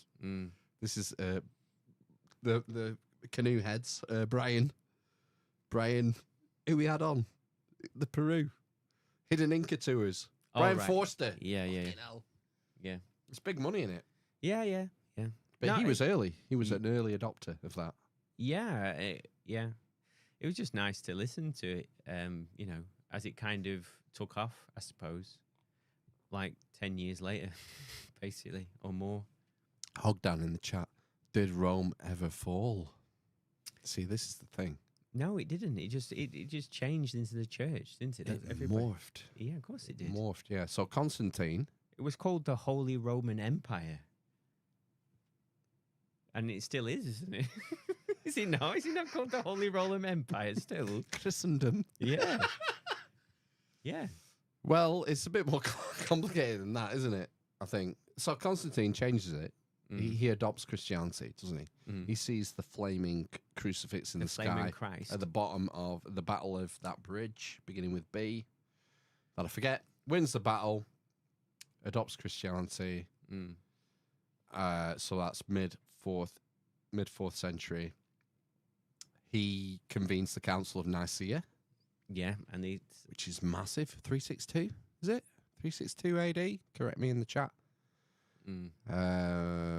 That is the big debate of that is the nature of Christ and the Trinity. Yeah, and you have the Arian heresy. Who's the guy that they argue with in Egypt? Arius. Is that what it is? Yeah, so it's called the Arian heresy. You have Arian and I'm blanking on the Athanasius. Bishop Athanasius won the day. So allegedly, we still say the Nicene Creed. You still say it in church, don't you? To this day, allegedly. Catholic Church. Yeah. Oh, well, obviously Catholic Church. What other church is there? Wow. They're all heretics out there. Henry VIII, Christ. Yeah, exactly. We'll gloss over the Reformation. But yeah, so the Catholic Church becomes the de facto religion of Rome. Can you start me off and I'll be able to tell you the rest? Oh. We believe in one God. Yeah, that's it. God true blood from true blood. Yeah, it's son from son. It's the Trinity, isn't it? Mm. And the resurrection. I can't remember it. I never say it. I don't say it, so I don't believe it. I believe in one God. The Father. Father from Son. Son from Father. I don't know. No, you're a shit Catholic. If Father Peter started me off, I could do it. You could finish yourself, could you? Yeah. Right. But what do you do in church? You do the set things, isn't there, all the way through? That's one of them. The profession of faith. Let's start the profession of faith. That's what it's called, isn't it? I can't remember what it is, even though I've done it like how many thousands Well, of you times. generally have two readings, one Old Testament, one New Testament. You have the homily. No, yeah, no, the but communion, the Eucharist. But that's the gospel. That doesn't. But there are. So what I'm talking about is allegedly there are that thing, the profession of faith or whatever it is, goes back to that, doesn't it? Yeah, the Nicene Creed is called, like when you get your leaflet in church, it's called the Nicene Creed. Goes back to the 4th century. Through this argument between two bishops, Constantine convened. He was there. He was present. It was his idea. He convened that council, ecumenical council, and it was these two bishops. That's an ecumenical matter? It is, Father. It's an ecumenical matter. And it was to hash out what is the nature of Christ. Is he, and he is co-substantial is the term that came out of it. So he's not derivative of the Father, he's co-substantial. So. But this is the other thing, isn't it? Because it seems 2,000 years ago, it's a long time, isn't it? But 300 years ago, so thinking about the 1700s for us now, this is the way I think about it. It's trying to think back to, well, you kind of, we're in the same period of history. Whereas 2,000 years ago, it's like, who the fuck is this guy? It's an eon. Yeah. 2,160 years would be a galactic month. Exactly, yeah. Yeah. It's crazy, isn't it? So they were thinking about that stuff. So, like, say, for example, someone came in the 1700s. Or say, for example, someone came in the 1800s with a lantern. Looking for an honest man. Yeah. Diogenes of Sinope. And created a religion or an offshoot of a religion. Well, shall we go back to 1666 then? Okay. Because this is the arrival of Sabbatai Zevi, the founder of the Sabbatean movement. He was a Jew who started his own religious movement, and he went to Constantinople. And there's various theories about what happened with the Sabbateans and whether they're active or not today. But yeah, people started. There was is that where sabotage comes from then? No, that's French, I think. Sabotage. I would have thought. But is this Sabbath then? Sabbatean? Sabbath? Sabbatai. It's just a Jewish name. He was a Jew. Oh, right, okay. Zevi. Was he Sabbatai. born on the Sabbath? Probably. He tried to convince his followers that his birth was prophesized. In My birth was in the prophesied. You Talmud. know, Was it? my mum always said she wanted 4 children. Right. So So your mum's a prophet. yeah. No, I'm a prophet. I don't think it works like that. Yeah, What have it you is. prophesized? And my mum prophesied my birth. Right. Have you read any entrails? Well, when I What was kind coming of- out, Kind of augur. Oh yeah. the best kind.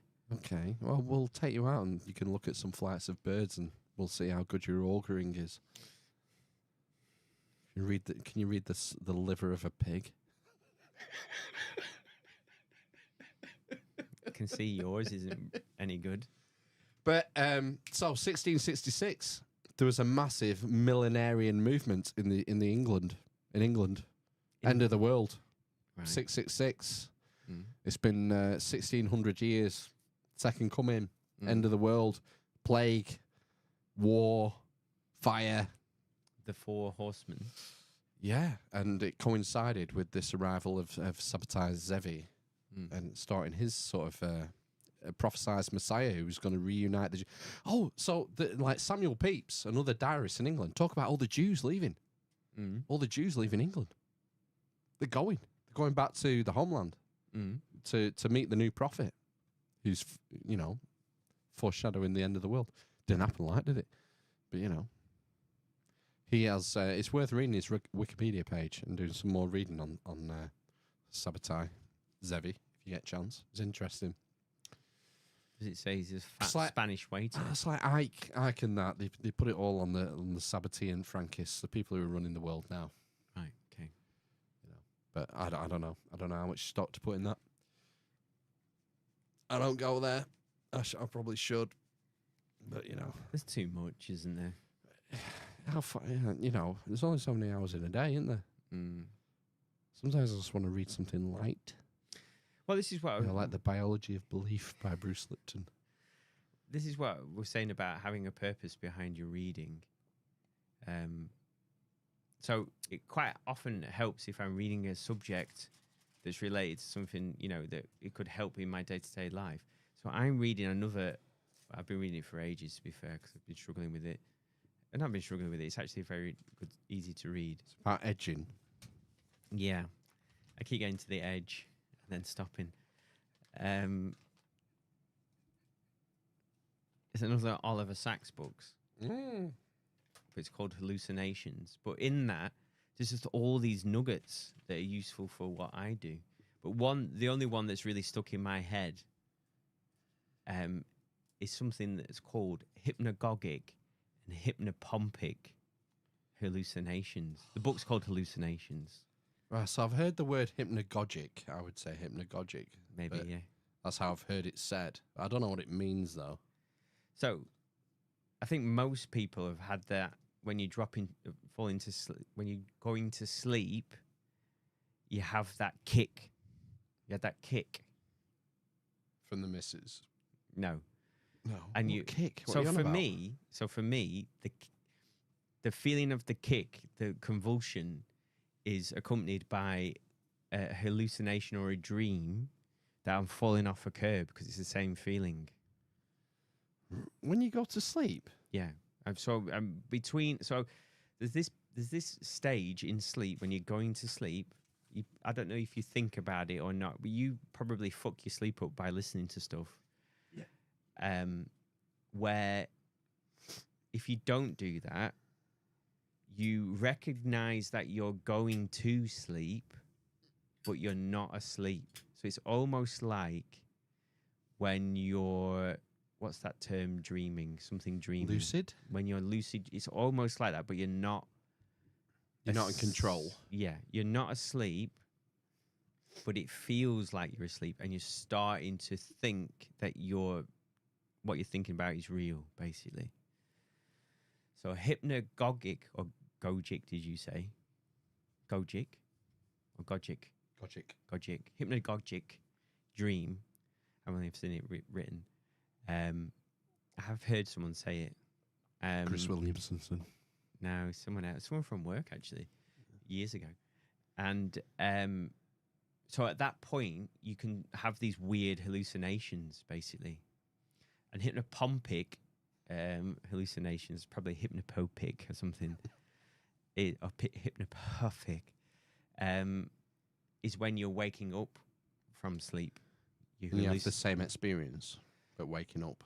Yes, but quite often this is associated with, it's all kinds of mad shit goes on apparently. But quite often, when people are bereaved, they'll see the person you're bereaved of sat at the end of the bed.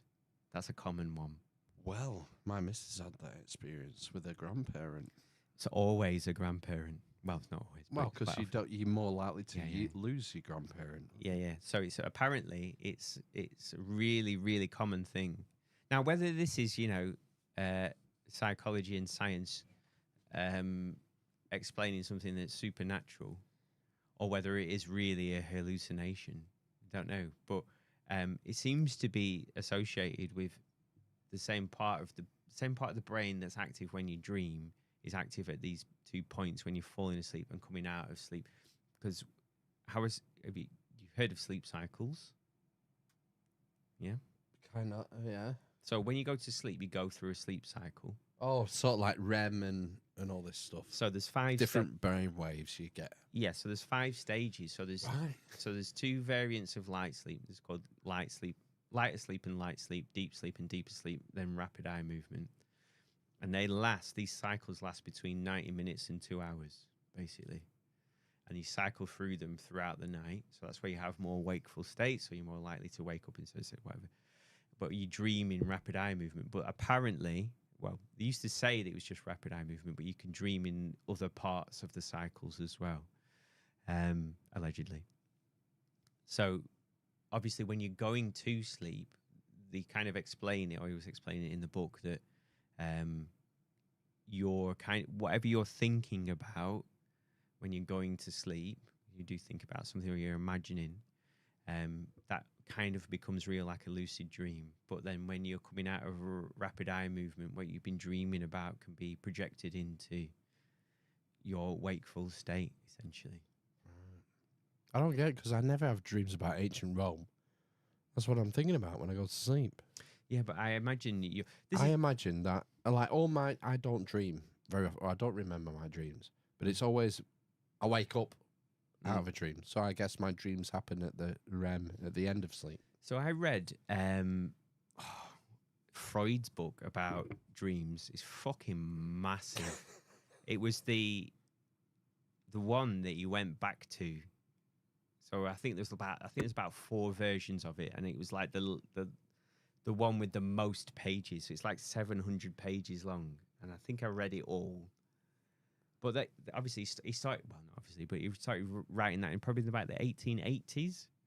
And even at that point, well, he was putting like the spin on it, all about his psychoanalysis and repressed sexuality and, meanings out of dreams. And, that's a direct, what did he call it? A golden shower to the dream state. The golden path, wasn't it? Or something he called to the unconscious. I can't remember.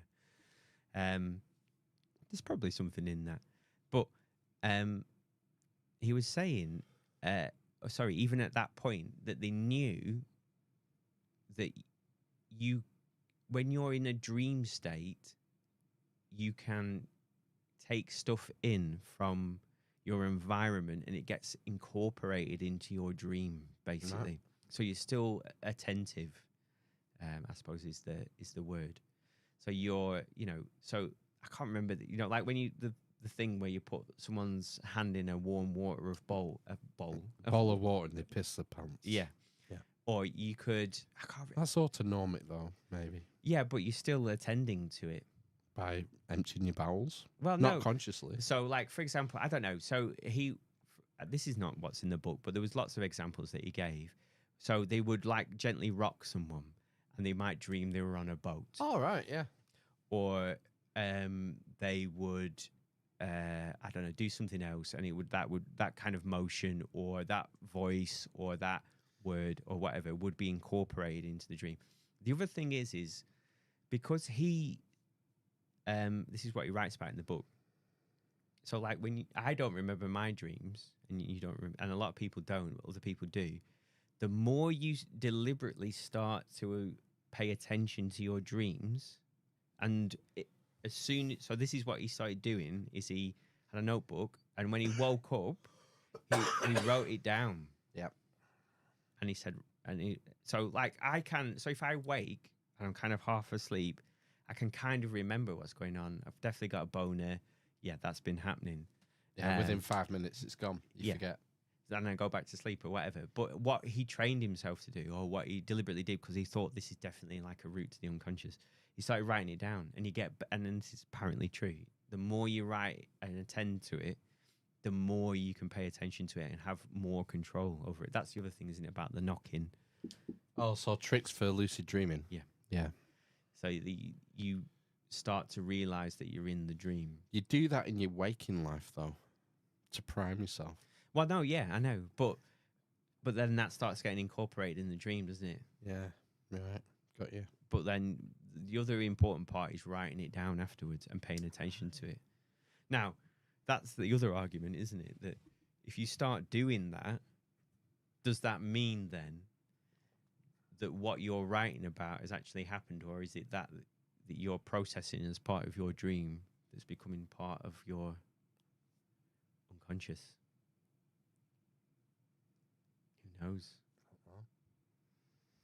I think you can train yourself. I do as well. Yeah. Most things.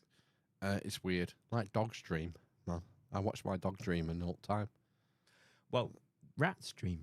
They had the guy, so it was a Joe Rogan episode on years ago when he was in LA in the old studio. And there was a guy on about sleep, and he said that they ran rats through a maze, and they had electrodes in their brain somehow when they were doing it. I don't know if that's true or they did it. Whatever. And they traced their sort of how their brain was firing. This is really shit science, and the way I'm explaining it. And then when they went to sleep, what it seemed like is that their brain, when they went into REM, was processing how they went through the maze over and over again, but 10 times faster. So the idea is when you're dreaming, so I talk to people about this when I'm talking about sleep, you're defragging your brain, basically. You're getting rid of all the shit that you don't want to keep, so like sort of like feeling anxious, all the negative emotion, all that kind of stuff. Or maybe you need to keep that, depending on the circumstances you're living in. And then what you're doing is you're laying down new memories. So that's what he was taking off when these rats were running through the maze, basically. Yeah, it's not well understood. I think it's the point. No. Dreams. Or it's how strange. your brain works, basically. Well, no, it's a complete enigma. And that's why it's interesting. Well, that's I've said this before, sorry, I've caught over you again. But like, most of the information that you get from all the information we know about the brain is we have neurons and there's electricity involved and there's neurotransmitters and chemicals basically that permit certain, interactions between a synapse and whatever it's called. I can't remember what they're called. But that is basically, it's a correlation. So it's like, neophrenology is the term I've read about. Modern neuroscience is neophrenology. Well, we know that certain parts of the brain, if you kill them, so you have a stroke or someone hits you on the head in a certain part of the brain, you lose the capacity to talk, or you lose the capacity to lay down new memories. But there are people who have horrific head injuries or are born with massive brain defects who still get all the normal faculties that we have.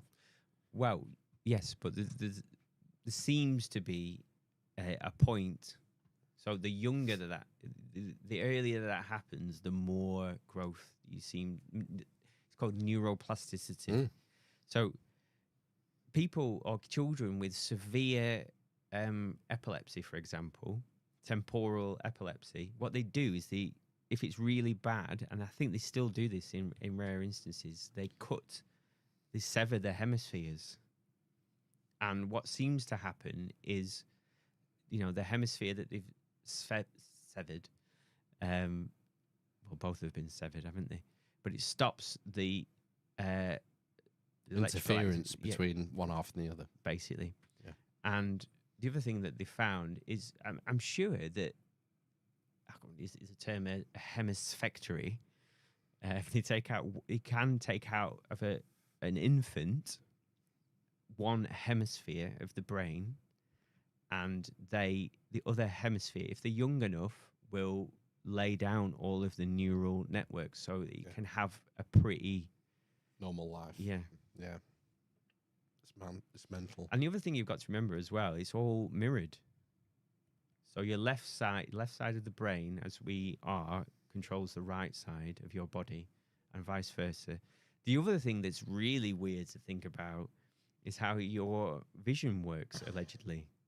So remember, you have your retina, and your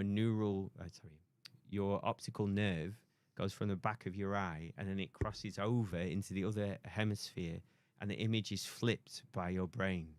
Yeah, it comes in upside down, and the brain flips it. Yeah. So where does that put us, for example? What about gravity, man? So, when you start to sort of think about it from allegedly, like a biological, and it just, Not everything's mirrored, though. So certain things are central. So the pineal gland, for example, that's a single. Yeah, but that seems to be that's at the base, isn't it? Of the brainstem. Yeah. So that's ancient. That's the old cerebellum, Third eye. Yeah, lizard brain, the amygdala, all the basic stuff. The basic bitch. Yeah. So the idea is, isn't it, that your brain evolves from the brainstem up forwards, and the idea is, well, born out of correlation again, that when stuff happens in frontal lobe. So if you have a car crash and you hit your head on the steering wheel, that has a lot to do with like emotional regulation, future planning, the ability to put yourself in another person's shoes. So again, it's correlation. Nobody know. I mean, that's the other thing when you think about it, is how can something biological lay down an image? Because I can see an image in my brain. Some people can't, apparently. 20% of people don't see things in their head. They have no internal monologue. I've heard this thing about internal monologues. Yeah, no person talking to them, yeah. That's bizarre. I know, that's weird as well in and of itself. But images as well. Apparently people don't see images. So you can, ask you to, so now think about an ice cream. Yeah. You can see an image in your head. You can imagine an image. Cornetto. I can imagine a million different ones. Exactly. Which would you like me to imagine? So how do you explain that? How do you explain that a neuron creates that image? Well, it's the mystery of consciousness. We haven't got a fucking clue. I like the whole the brain is a receptor. The brain's an antenna. And so if your brain gets damaged or it loses its blood supply, it's like your antenna on your roof getting snapped. Signal's still out there, but you in this realm, you fucked it. What about dimensions, man? That's one that really plays on your mind, doesn't it? The dimensional. You're gonna have to read fucking Ouspensky's chapter on fourth dimension from the new. Oh my gosh, what was the book? The New Science of something. Can't remember. But it is fucking mind blowing when you think what the possibilities are, and how we're kind of unsophisticated. We're still monkeys, essentially. We're pretty sophisticated. We've become the apex animal on this planet. We're good at fucking things over and trashing shit. But we're also capable of incredible acts of self-sacrifice, empathy, charity, the 7 virtues and the 7 vices, man. We're incredible beings, but you wonder if there is another level. Is there another level that we're capable of ascending to? And this is why, these people, characters, however you want to characterize them, that come down, that make themselves apparent throughout history, whether it's Christ or Buddha or pick your poison, that maybe they were tuned into something that most of us can't attain without some sort of, hazard to say, initiation or awakening or spiritual enlightenment. And maybe it's possible to escape this, the material realm. I don't know. We'll all find out sooner or later. I found what Ryan said quite interesting about... Jesus is a pedo.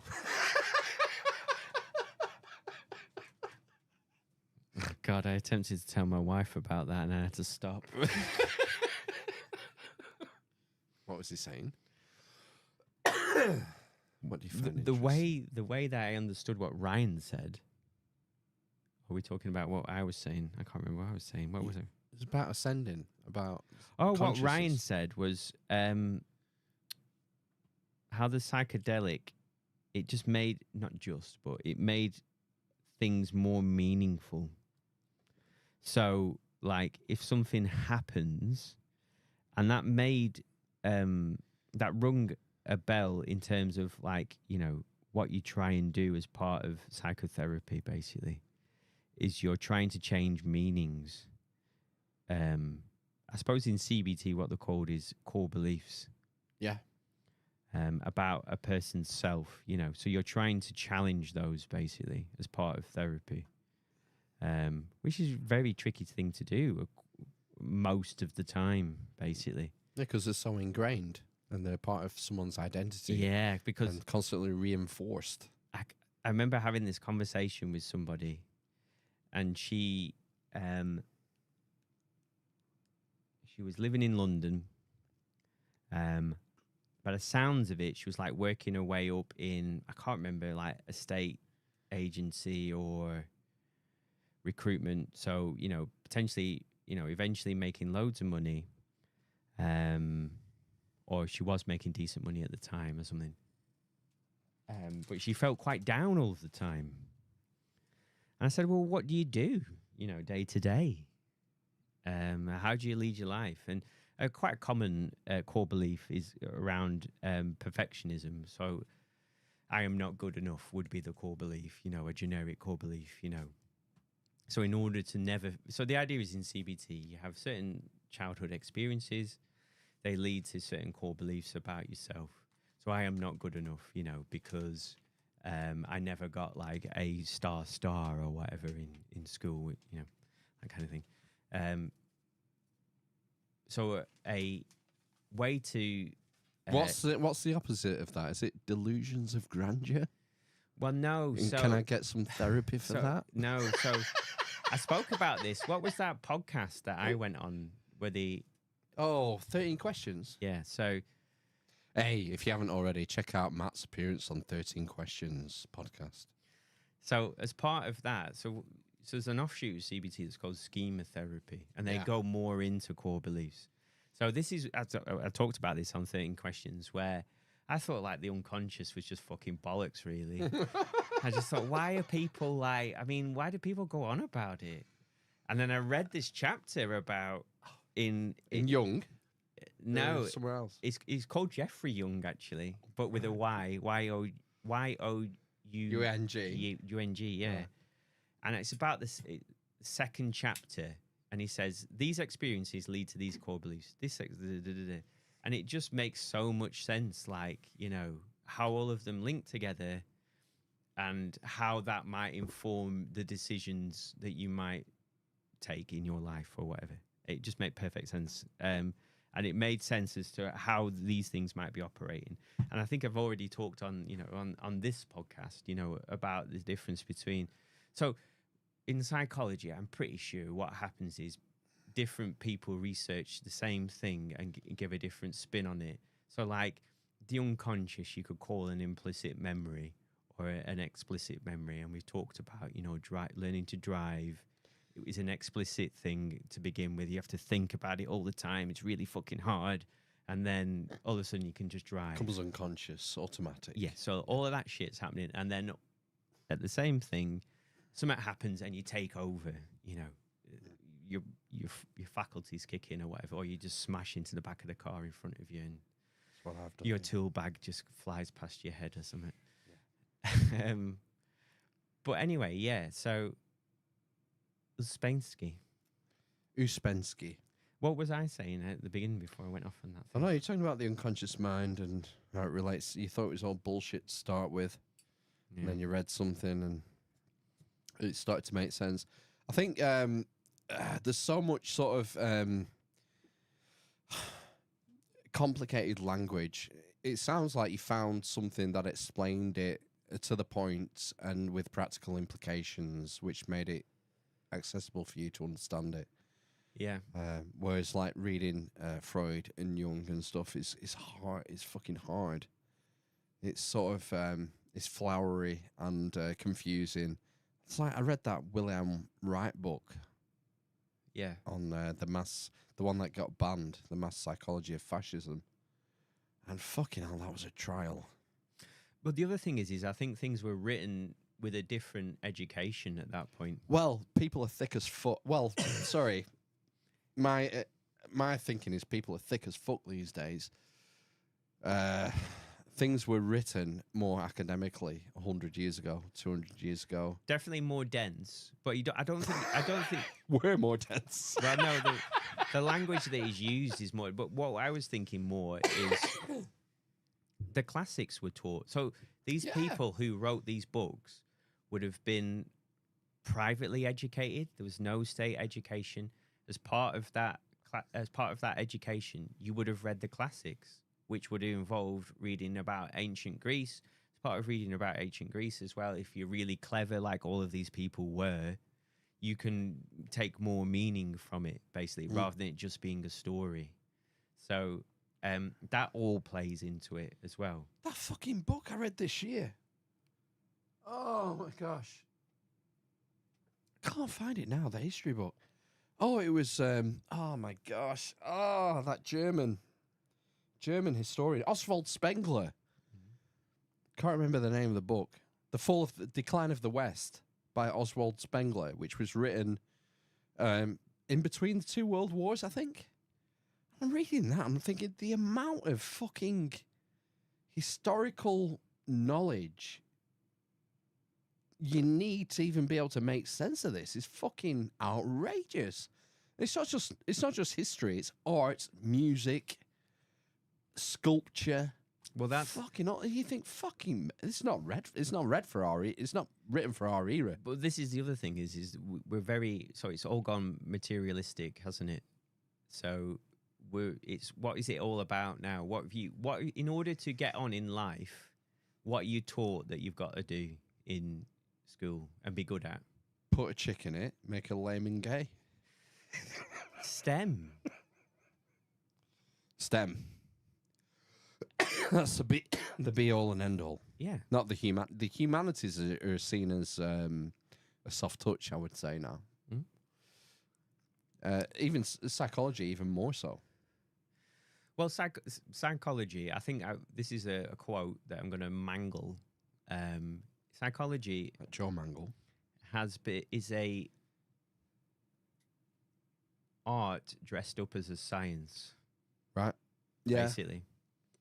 So there's so much art. I'm an artist basically every day when I go to work. But there's no right or wrong way. Well, that's because people talk about hard sciences, don't they? And the hubris in that is becoming more evident. The more people look into quantum physics, they realise that, yeah, there's nothing hard about quantum physics. You have quantum entanglement, particles at the other side of the universe talking to each other. You don't understand this at all. No. It's not a hard science. You've just got down to this layer, Planck's constant, and once you go beyond that, You have no fucking idea. That was the thing. So it was someone on. It was a really good podcast on Jordan Peterson, and he was someone who was a little bit to do with quantum physics, and he said everything makes sense when you get down to like I can't remember. It was like this and he said it wasn't a very small, but it was like something of an inch. Everything makes perfect sense as long as you take it down. The scale, Planck's constant. Once you get beyond that, it just falls apart. Your entire understanding of physics and the universe falls to pieces. And what's the response? Well, it's all right. It's just we haven't figured this bit out yet. Yeah. Now, maybe your whole and then you take map it back is to out of whack. take it back to like the Big Bang. Well, what was before the Big Bang then? Nothing. Terence McKenna, give me one free miracle. I'll explain the rest. It's nonsense. We have to. That's the thing. I think people are coming to terms with the fact that there are no answers, just best guesses, and our understanding is severely limited with our monkey brains. And the problem is you have to allow people to think outside the box. All the biggest sort of scientific discoveries and breaking of glass ceilings has come from people who went against 99.9% of the people out there and said, no, I've got a different idea. And maybe this is how things might work. And the danger we are in now is that those sorts of thoughts are going to be restricted, censored, poo-pooed. Disinformation, conspiracy. Where's your tinfoil hat? What are you talking about? And, it's the battleground of ideas. You have to be able to, people's ideas should have the same weight. And people should be able to disprove, prove, argue their case. And the evidence should provide the merit. That's all it comes down to. I think that should be a good point to end. Yeah, I think so. I think we've gone long enough. It's 11 o'clock. It's 11 bells. Past 11. Everyone's going now. Don't be a dick. It's the key to life, as Jason says there. So, Happy New Year. Happy New Year, everyone. Yeah, we'll be back on the 7th. What a lineup. A hell of a lineup for January. 3 excellent guests. Keanu Reeves. Not Keanu Reeves. We've got occult conspiracies, alt history, and wild prehistory. Wild? All of our 3 favourite. Prehistory in the wild? Prehistory in the wilds. That's going to be my new YouTube channel. 3 people from UK heritage, 3 authors. It's going to be good. And then we'll have to get working on February. Who's coming on in February? We shall find out. Keanu Reeves. So cast some lines out and find out who we're going to get for February. But January's going to be banging. So join us on the 7th. We shall be back with a proper live stream. All this random nonsense. Although, if we manage to stay strike free or warning free, we might put the barn raisers on YouTube. As long as it doesn't imperil the channel, then we can do that. But yeah. Happy New Year, folks. Let's fuck off into the night now. Yeah. It's time. We'll see you in 2024. Right. Sayonara. It's shit day! It's fucking shit day every day! Utterly ridiculous. A solipsistic porn masturbator.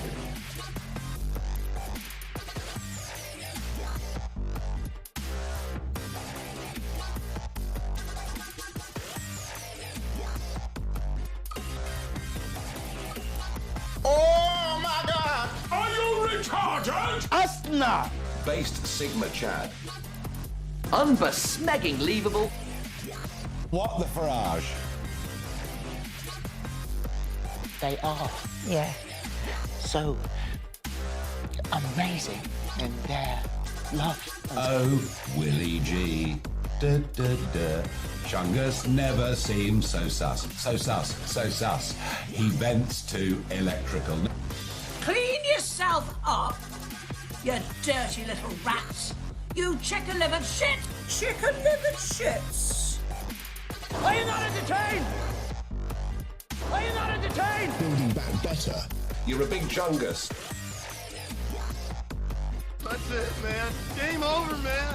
Game over.